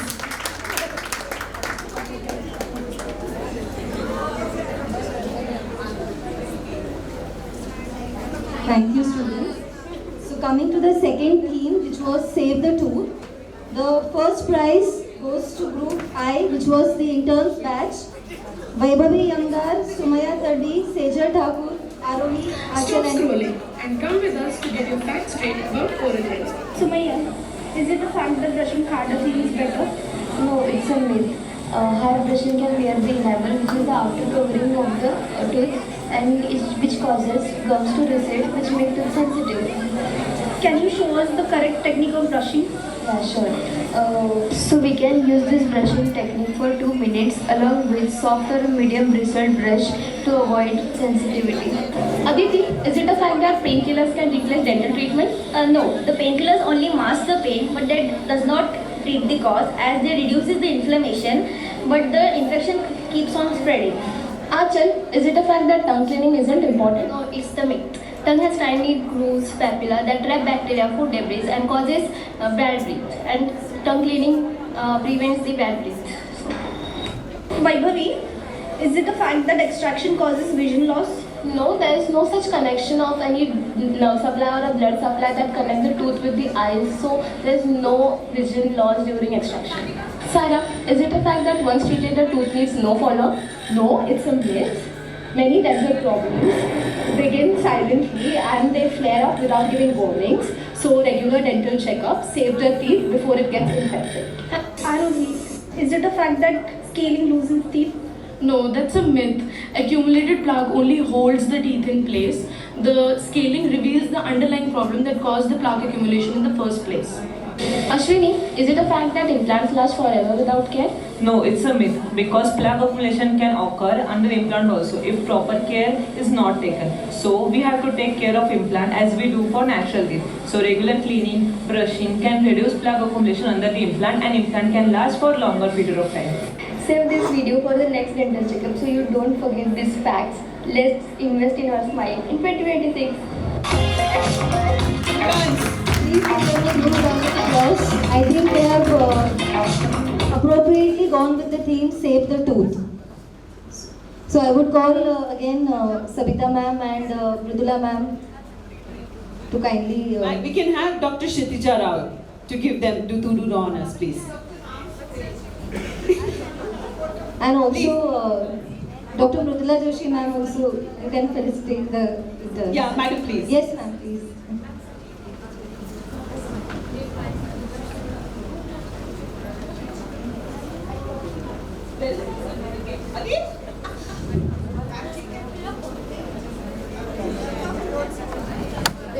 A big round of applause to all of them.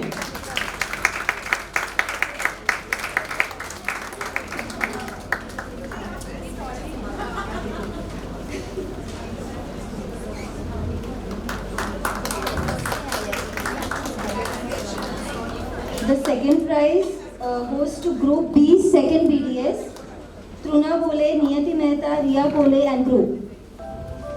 Madam, can you please wait to give the prize? You can see the video and then.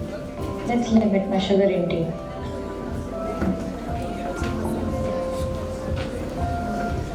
Brushing once is enough. Brush twice minimum.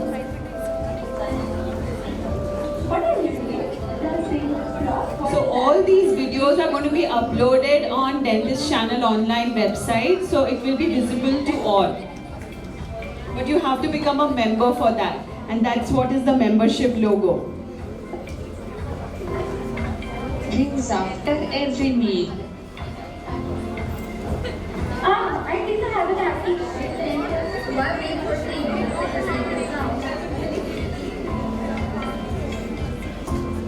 Let's go for a dental check. Can we have the interns team, please? Second BDS.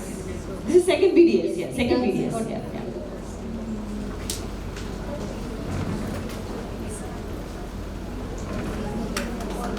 Please give them once again the honors, please, madam. Ma'am, please, ma'am. Sangeeta, ma'am, please come.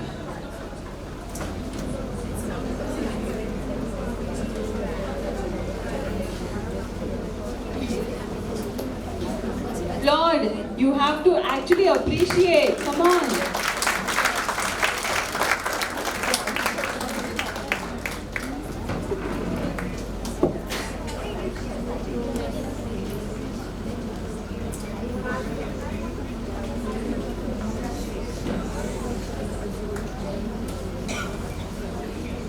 Thank you students for your enthusiastic participation, and we look forward to more in the future.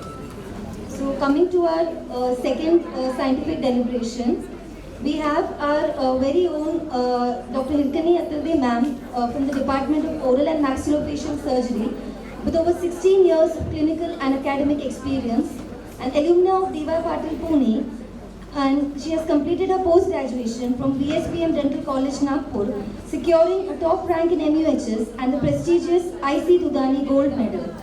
She currently serves as professor and postgraduate guide at our institution and is an FIPOMS qualified surgeon as well as a visiting consultant at leading hospitals across Mumbai. A sought-after national and international speaker, ma'am will be sharing her insights on the topic More Than Skin Deep, the Skeletal Science of Smile Design. We warmly welcome you, ma'am, and looking forward to your lecture.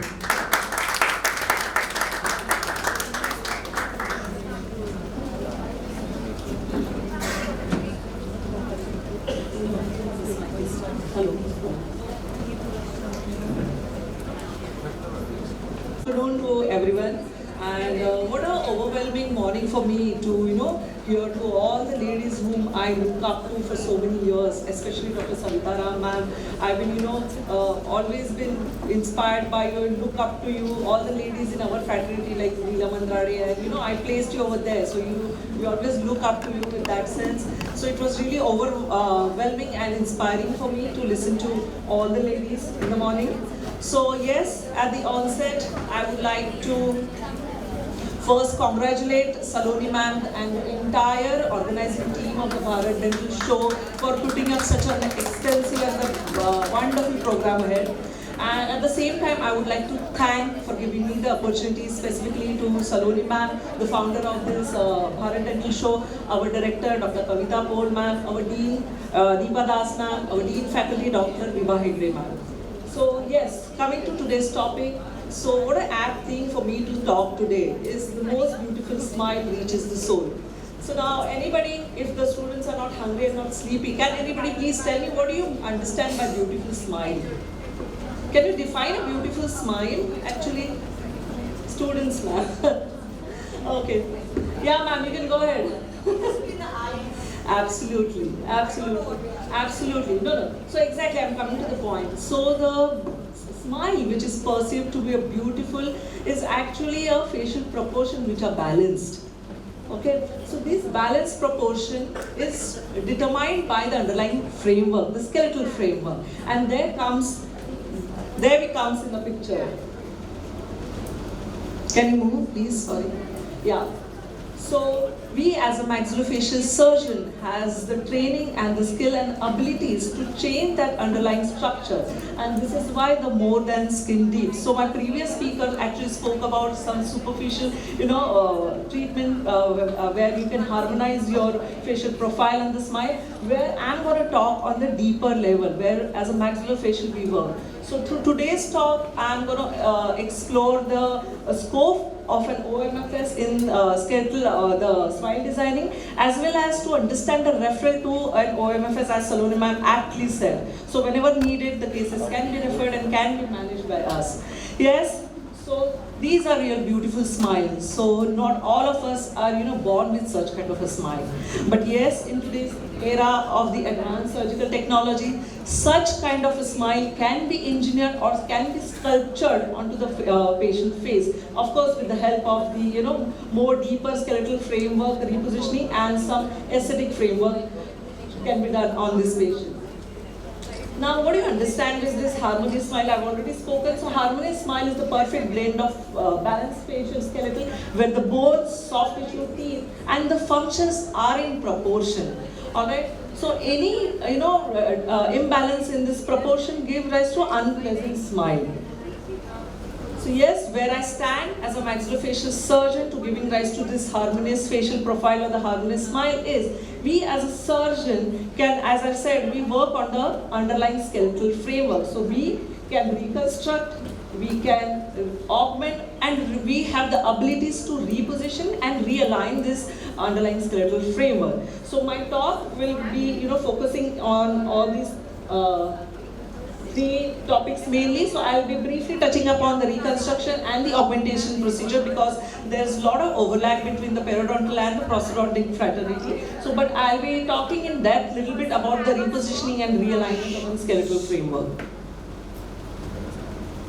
Alright, so coming to augmentation now, augmentation is usually done, the bone grafts are usually needed for the bony defects where you have the vertical and the horizontal bone loss. For example, the photographs which shows the knife edge ridge.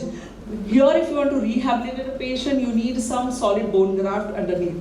So how do you do it? These are the cases which are done by our PGs. The most commonly harvested graft intraorally is the chin graft. So chin graft is easily accessible. It is a chairside procedure, can be done under local anesthesia. Now you can harvest almost 1.5 to 2 centimeter of the bone graft with these kind of a chin grafts.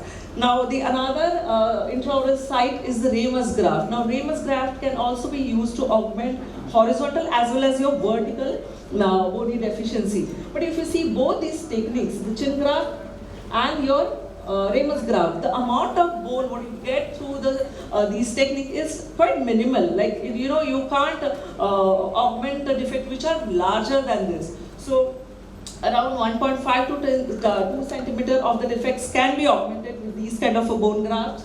So if you need to reconstruct, or if you need to augment the defects which are larger than this, of course you need an extraoral site. So most commonly used extraoral site, you have the anterior iliac crest, and sometimes if you have the defects which are caused by the tumor resection or the cyst resection or post-traumatic deformity, you can go ahead and harvest fibula grafts. So if you see all these bone grafts harvesting technique, so there's always a limitation of the secondary bone grafting site, secondary site morbidity. There can be a bone resorption at the site of the recipient site. There can be a chance of infection. So to nullify or to overcome all these techniques, there's this promising technique which is called as alveolar distraction. Now the basic indication indication for alveolar distraction is the vertical augmentation. Right, so it is nothing but, since there are many staff must be knowing, but this technique utilizes a device which distracts the original osteotomy site slowly at the rate of 0.5 to 1 millimeter per day. So by doing this, it actually stimulates the local cell to form a bone. So it causes a bone regeneration.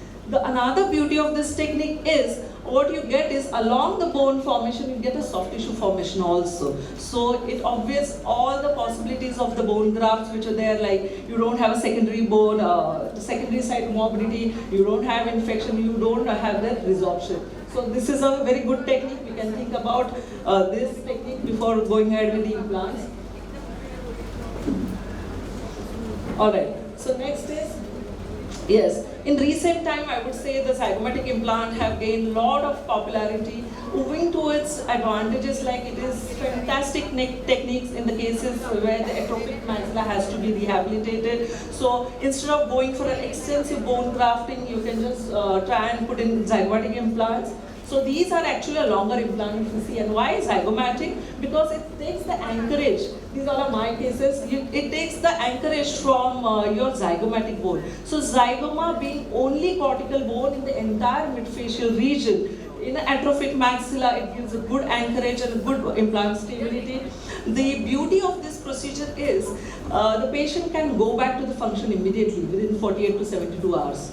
So that is where in atrophic maxilla you can consider this zygomatic implant.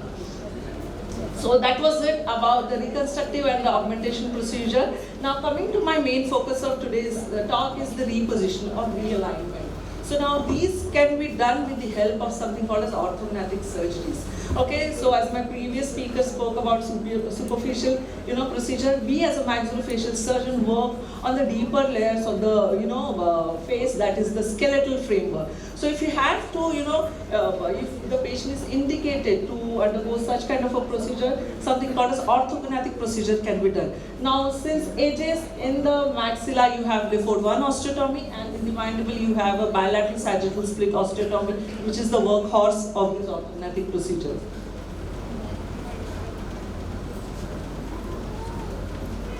Alright, so what are the indications for orthognathic? Not all patient who has minimal discrepancy also would like to go for orthognathic, no. So you have something called as the envelope of discrepancy. Can you see this envelopes, two circles? Okay, so you have this middle green and the purple circle. Okay, that indicates the mild to moderate, skeletal discrepancy. Whereas the outer circle, red circles, that denotes the severe skeletal discrepancy. So the discrepancies which are mild to moderate can be managed by our ortho friends or our periodontic friend by some growth modulation. But in adulthood, if the discrepancies are severe, it has to be managed with the help of orthognathic procedures.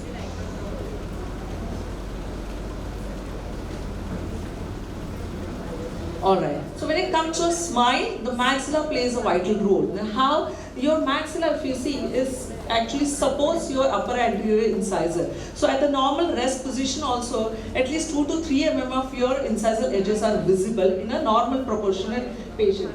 If you have excess of the maxilla or deficient maxilla, your smile harmony will be disturbed, such as you have the gummy smile, excessive gummy smile. We are not talking here about the minimal or moderate deficiency. We are talking about severe skeletal discrepancy. When you have a deficient maxilla, anterior posterior maxilla, your smile kind of is not seen. It doesn't reflect. It's a flat smile. You can see the smile on this patient. Okay, he has an anterior posterior deficiency of a maxilla. So kind of his smile is not visible. So that's why the role and the position of the maxilla is very important. Now why orthognathic surgery amongst all the surgery? Yes, so orthognathic surgery has the ability to change the patient's profile completely. So these are kind of a very versatile procedure. Now if you see this osteotomized segment, this is the maxilla. This is not. Okay, the upper picture shows the maxilla. Now, when you osteotomize it from the surrounding bone and the soft tissue, you can actually move this bone anteriorly, posteriorly, superiorly, or wherever the deficiency or discrepancy is there. Similarly, with the help of bilateral sagittal split, you can take the mandible ahead, you can push the mandible back, you can correct the asymmetries as well. Okay, I'll just like to take you through some cases which I have done. Okay, not this, I have not treated him.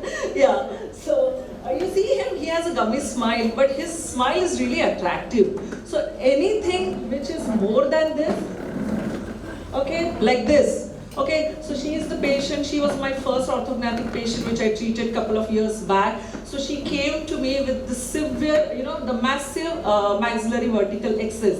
Now she came to me because her younger sister, who was 6 years younger than her, was getting married, and she was almost 30, 31, and she was not getting any proposal. So she came to me and she asked whether something can be done. So of course, me, my dentist and my orthodontist, counsel her, and we told her that such kind of a procedure can be done. She got ready, we planned an orthognathic procedure for her. Now to plan an orthognathic procedure, you cannot plan it alone, and it's not like an emergency procedure. It needs to be started way back, years before, when you actually have the patient ready for your surgery. You need to sit with your orthodontist, you need to sit with the patient, you need to formulate a treatment plan. Pre-orthodontics is very crucial whenever you are planning your orthognathic surgery. So we planned it, and according to this cephalometric analysis, we planned a superior positioning of the maxilla, and also we planned an anterior advancement genioplasty. I will change. Yeah. Is this working? This is not working. Not working? Alright, alright. Okay, so this is how we went ahead. We took the patient was prepped for a year, patient was counseled for the year, and this is how we took the patient under operation theatre, under general anesthesia. These are supra-major surgeries.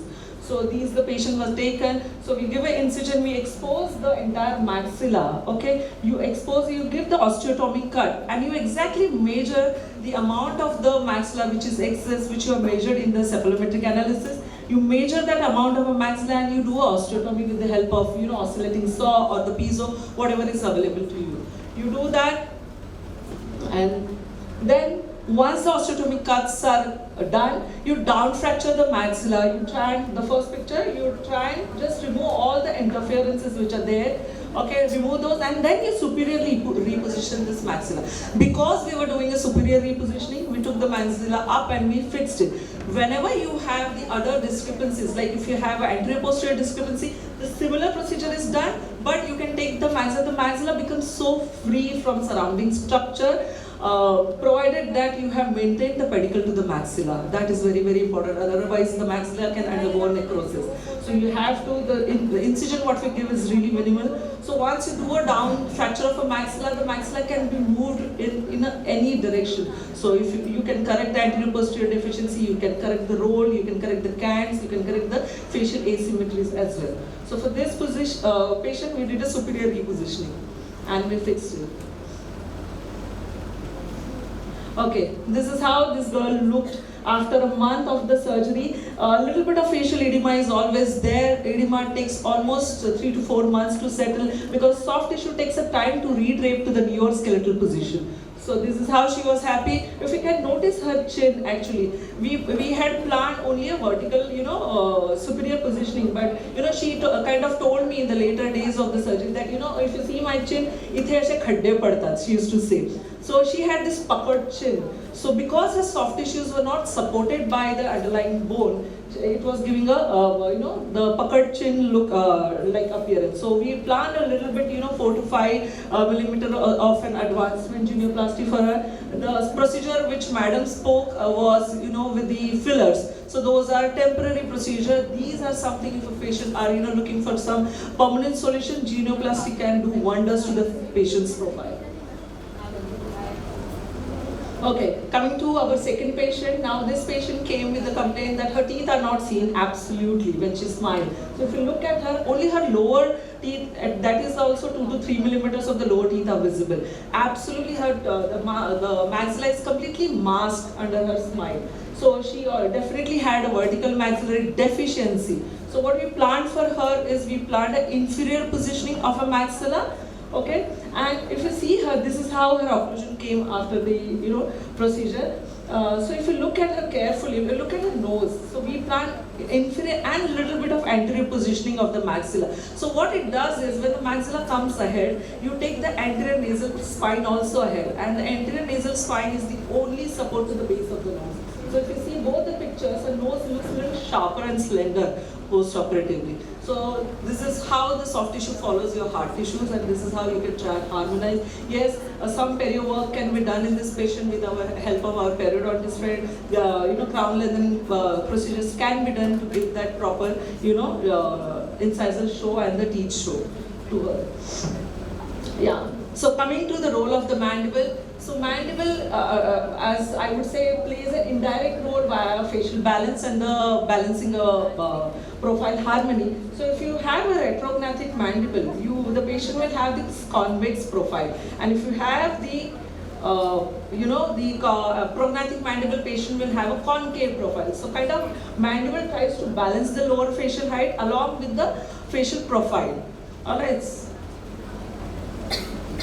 Now this patient came to us with a very unique problem. So this patient came and he was like, I'm not able to sleep in the night and I think I'm snoring a lot. And this patient used to sleep only for 3 to 4 hours a night. Okay, so we subjected him for the lateral cephalograms and the CT scan also, and we found out that his airway is compressed because of the retrognathic placement of a mandible. Okay, so we planned a surgery for him, we did a cephalometric analysis, and we planned a superior positioning of the maxilla along with the bilateral sagittal split advancement and advancement genioplasty as well. Now for this patient we planned advancement genioplasty because when you do advancement genioplasty, you take your genioglossus and geniohyoid muscle ahead, thereby which muscles are contracting your airway will free the airway. Now if you see the post X-ray, the lateral cephalogram, if you can appreciate the airway has opened up kind of, and the best thing what has happened in this patient, if you can notice, I don't know if you all can notice, see the difference in the face. The patient has vanished, he has vanished all his dark circles.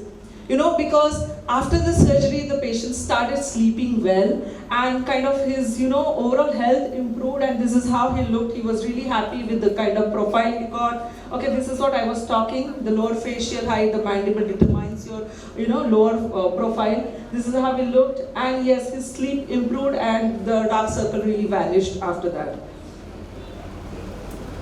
Okay, this I was saying for 2 of our patients, we've done a genioplasty. So genioplasty, I call it as a game changer. So this is like a trump cards in a oral surgeon's hand. So if somehow the patients are not happy with the result, you can anyways or anytime can do this simple procedure. In this procedure, what you do is you osteotomize the lower segment of the anterior chin, and this can again be moved in any direction. You can do a reduction genioplasty, you can do advancement genioplasties, you can do asymmetric positioning of a genioplasty, you can reduce the size of chin if the patient is female, you can increase or you can increase the width of the chin if the patient is male.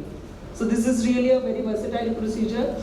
Coming to the last patient which we treated, so this patient came with a massive discrepancy in both the jaws. So we constructed a 3D model for this patient. Nowadays we do a digital planning, I'll come to that later. So we've constructed a 3D model for this patient, and we performed all the surgeries beforehand before going really into the operation theatre. So if you see, he almost had 20 to 24 millimeters of the discrepancy. So when you have such kind of a massive discrepancies in the jaws, you cannot be taking back only a single jaw, because if you push back only single jaw, the muscle has a tendency to push back that jaw to the original position. So you need to just move the jaws in tandem. So for this we planned a advancement Lafort osteotomy and a BSSO setback. Now, when we are planning, and yes, as I said, you have to discuss all your treatment plan with your orthodontist and with your patient and with the patient's relative. This patient was very adamant and he was very particular that we should not change the position and the shape of his chin. Though we found that though we wanted to take the chin a little bit behind. Since he was a male patient, tall patient, he always loved how his chin looked. So we did not alter his chin, and this is how the patient looked post surgery. Another happy patient. Okay, coming to the virtual surgical planning. Now in today's digital era, virtual surgical planning is really indispensable. It improves the accuracy and also it improves your predictability of the surgeries. So how we do this virtual surgical planning is, this is the patient who are in, we are doing a workup on this patient. Now this patient has come to us with the complaint of an open bite. Now for a virtual surgical planning, you need to have patient's photographs in all the angles, the frontal, the profile and the 3/4 of the view. Then you have to subject the patient to the CT scan, not a CBCT. Okay, you need to have the DICOM images of the patient in a CT scan. You need to have a dental scan of this patient. Now all this is fed to the software and the digital 3D model is constructed. Okay, this will exactly tell you where the problem lies. So this software will do a cephalometric analysis also for you. Initially we used to do a hand cephalometric analysis in the mock model surgeries on the plaster models, but nowadays we use this. So this cephalometric, this software finds the problem where exactly it lies. Okay, it gives you a treatment plan. Okay, exactly it will tell you how much amount of the maxilla needs to be moved, how much mandible needs to be moved. For this patient, it gave us that there's a maxillary deficiency for 4 mm. That means we have to move the move the maxilla by certain measurements. We have to move back the mandible in certain positions. So what you do is after that is you simulate all this planning onto the digital models, and you can actually do these kind of surgeries on the digital models, and you try and see how the surgical outcome will come. So after that, these surgical models are superimposed on the patient face, and it will exactly tell you how the patient will look post surgery. Okay, this is how the patient will look post surgery. So patient get to see the post-op result before the surgery only. So this is how beautiful the virtual surgical planning is.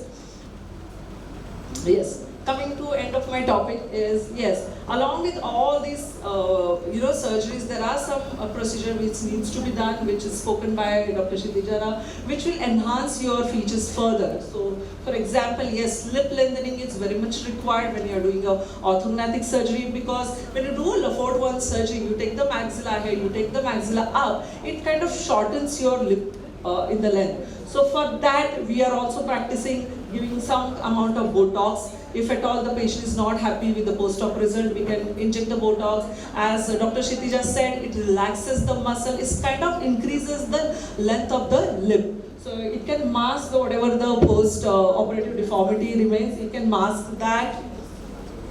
Another very common and a very favorite amongst all maxillofacial surgeons is the Vibha closure. So when you open the maxilla for the Lafort 1 surgery, what we do is we give the incision, the horizontal incision in the deep vestibule. Okay, so this incision is the V shape. But when you close this incision after a osteotomy, you close it in a Y manner. Okay, so you can see this Y. Alright, so the vertical length of the Y will determine the lengthening effect on the lip. So this is how, this is a usual practice what we do in doing Lafort 1 osteotomies. Yes, all said and done, the multidisciplinary approach cannot be underestimated. It is non-negotiable. When you are basically when you are planning an orthognathic treatment, you need a lot of support from your orthodontic colleagues, because they are the one who will be planning this and making the patient's jaw stable for you for the surgery. And the dentition actually has the habit of masking the dental discrepancies. So what happens is when you have the prognathic mandible, usually that patient will have a retrocline lower incisor, because the body is trying to mask the skeletal discrepancies. So your orthodontic friend needs to decompensate all this masking effect of the dentition, thereby making your jaw prepared for your surgery, and thereby minimizing the relapses after the surgery as well. Yes, your periodontic and prosthodontic friends are of great help. They can fine-tune the final outcome by enhancing the dental and the gingival effects.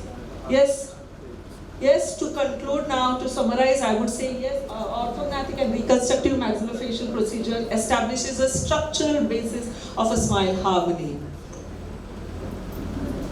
Coming to the end, not end, actually with this, I would like to really extend my gratitude to the guiding lights of the YMT Dental College, Dr. Kavita ma'am, our Dean Deepa ma'am, our Dean faculty, Dr. Vibha Hegde ma'am. Special thanks to Saloni ma'am for giving me this opportunity, a founder of this Bharat Dental Show. All the heads of the department for always motivating and supporting us.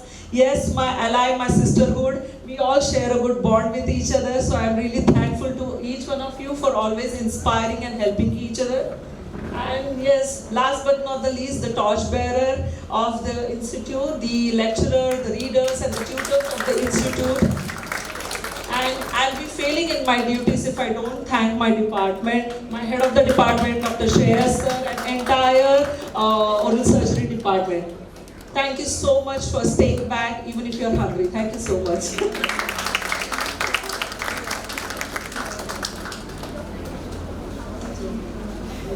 Implants understand the system because they have a particular USP. Specifically, Reform and QuickDent have amazing USPs about their system. So I want you to visit that. Also check the Novolace lasers, and there are a few instruments over there as well. Those are for membership. So if you become a member, these are from German make German make instruments. So go and have a look. Interns specifically, please go and have a look. I want you to please, because postgraduate students still have an idea, but I want all of you all to please visit. First year BDA students, second BDS, you all are the vision for tomorrow. So I want all of you all to please go and visit the booths, and then we are concluding the program. Yeah, thank you. And now we are going to be felicitating the moderators who have been there for all the online webinars. We have Amita madam, we have Subhadra madam, as well as Rizwan madam. So we are felicitating them as well because they have been our hosts and moderators for our online webinars. Thank you, Hirkani ma'am, for an engaging and thought-provoking presentation. Your insights have greatly enriched today's scientific session.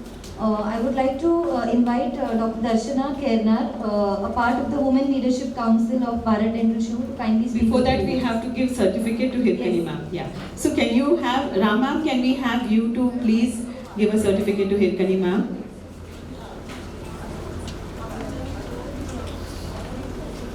Ram ma'am, Manali ma'am, and Saloni. It's all your stage only.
Good afternoon, everyone. Very good afternoon, organizing committee here, our core committee of Bharat Dental Show, and my dear students. Firstly, I would like to express my heartfelt gratitude to respected Dr. Sabita, Dr. Saloni Mistry, Dr. Manali Mehta, and dear Melvin. Your vision, dedication and tireless efforts have been instrumental in shaping the Bharat Dental Show into such an inspiring and empowering platform for the dental fraternity. It is truly an honor to work alongside leaders like you, and I sincerely thank you for your guidance, trust, and continued support. Standing here today and being on this stage as a core committee member of Bharat Dental Show and as a principal sponsor means far more to me than any other ever could. What inspired me to be part of this Bharat Dental Show is its soul. This platform reminds us that we are not alone. It gives women dentists a space where our struggles are understood, our voices are heard, and our dreams are respected. I truly believe that when women comes together, they don't come together to compete with each other, right? They come together to support each other, and where the magic just happens and confidence grows, the courage builds, and suddenly what once felt impossible becomes achievable. Alongside my clinical journey, I represent our company Quitten Dental Implants, a brand which is built on trust, quality, and care. Supporting this event as a principal sponsor is my knowledge of giving back to a community that has shaped what today I am. Because empowering dentists with the right knowledge and reliable solutions ultimately means better care for our patients. When I speak about our company today, so it is very important for me to share something which is very close to my heart. This Quitten Dental Implant is actually brainchild of my husband, Dr. Kharghar. What started as his vision slowly became our dream.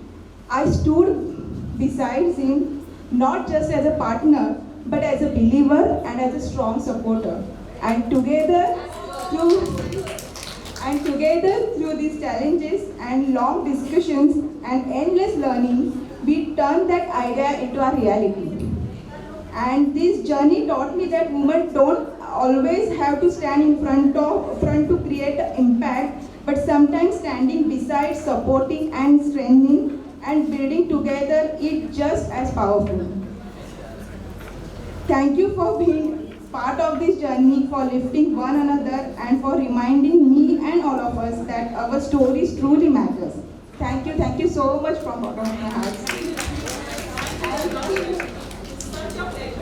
Thank you, ma'am. And as I talk about my company, so my company has a wide range of dental implants.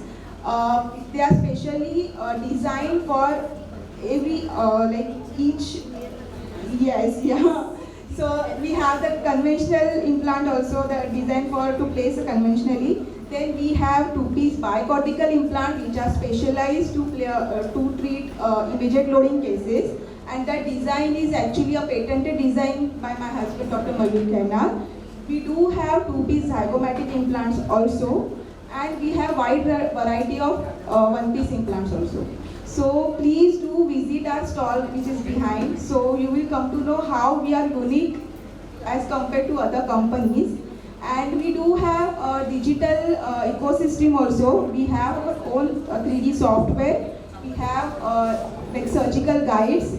So we have actually everything that any other dentist needs to place an implant, like single implants ho ya full mouth ho. So we have each and everything which needs to place an implant and do the case.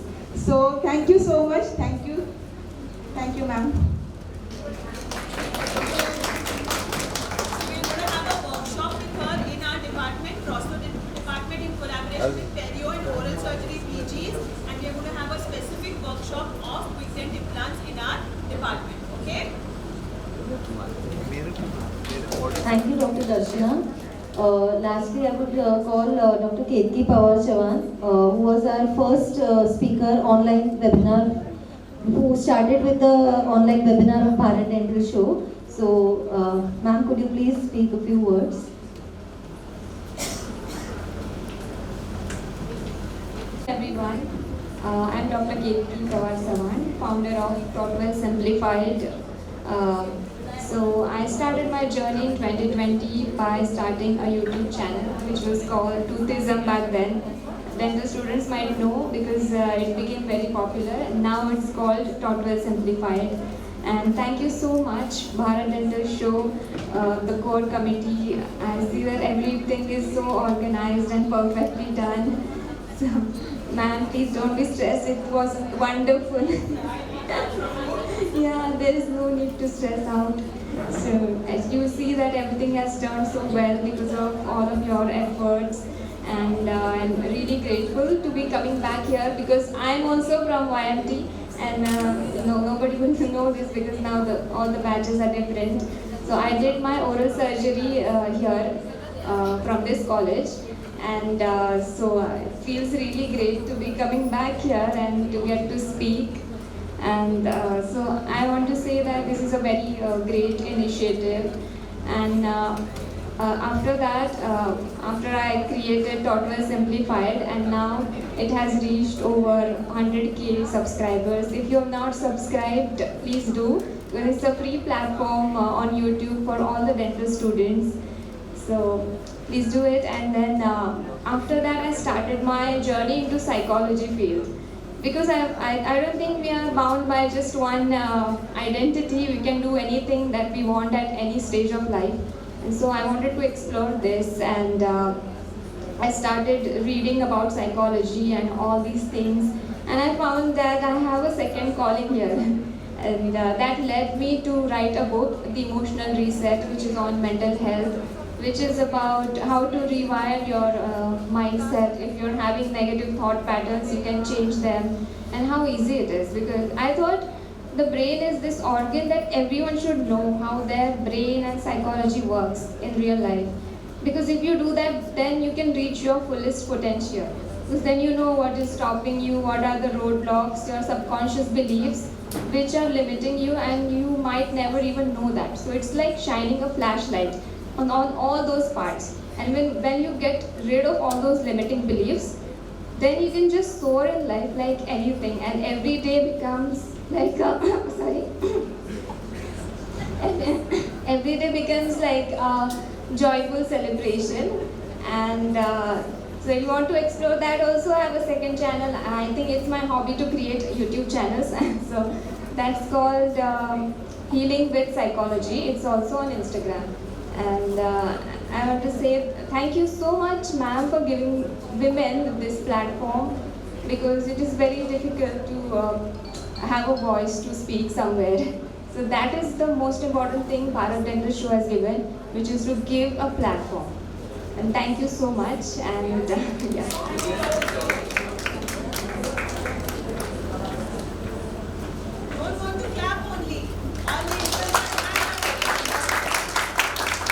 Thank you, Dr. Ketki.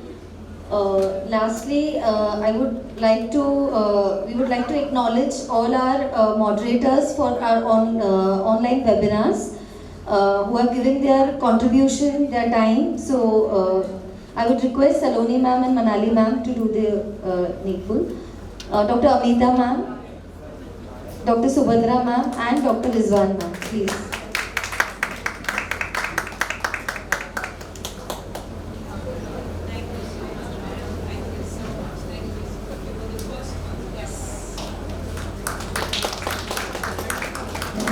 Thank you to all the moderators. In spite of their busy schedules, they all have taken time to host the online webinars.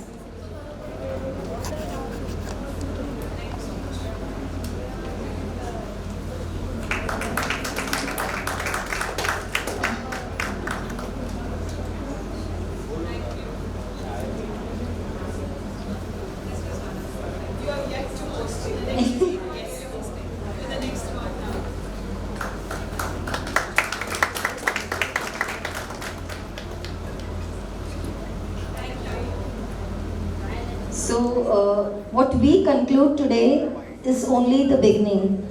So with this, we look forward to your wholehearted participation at the Women's Dental Congress, Bharat Dental Show 2026. I thank all of you here for being present today and making this inaugural event a grand success. Thank you very much once again, and I would wish Bharat Dental Show all the very best for all its future programs. Thank you, and I would request.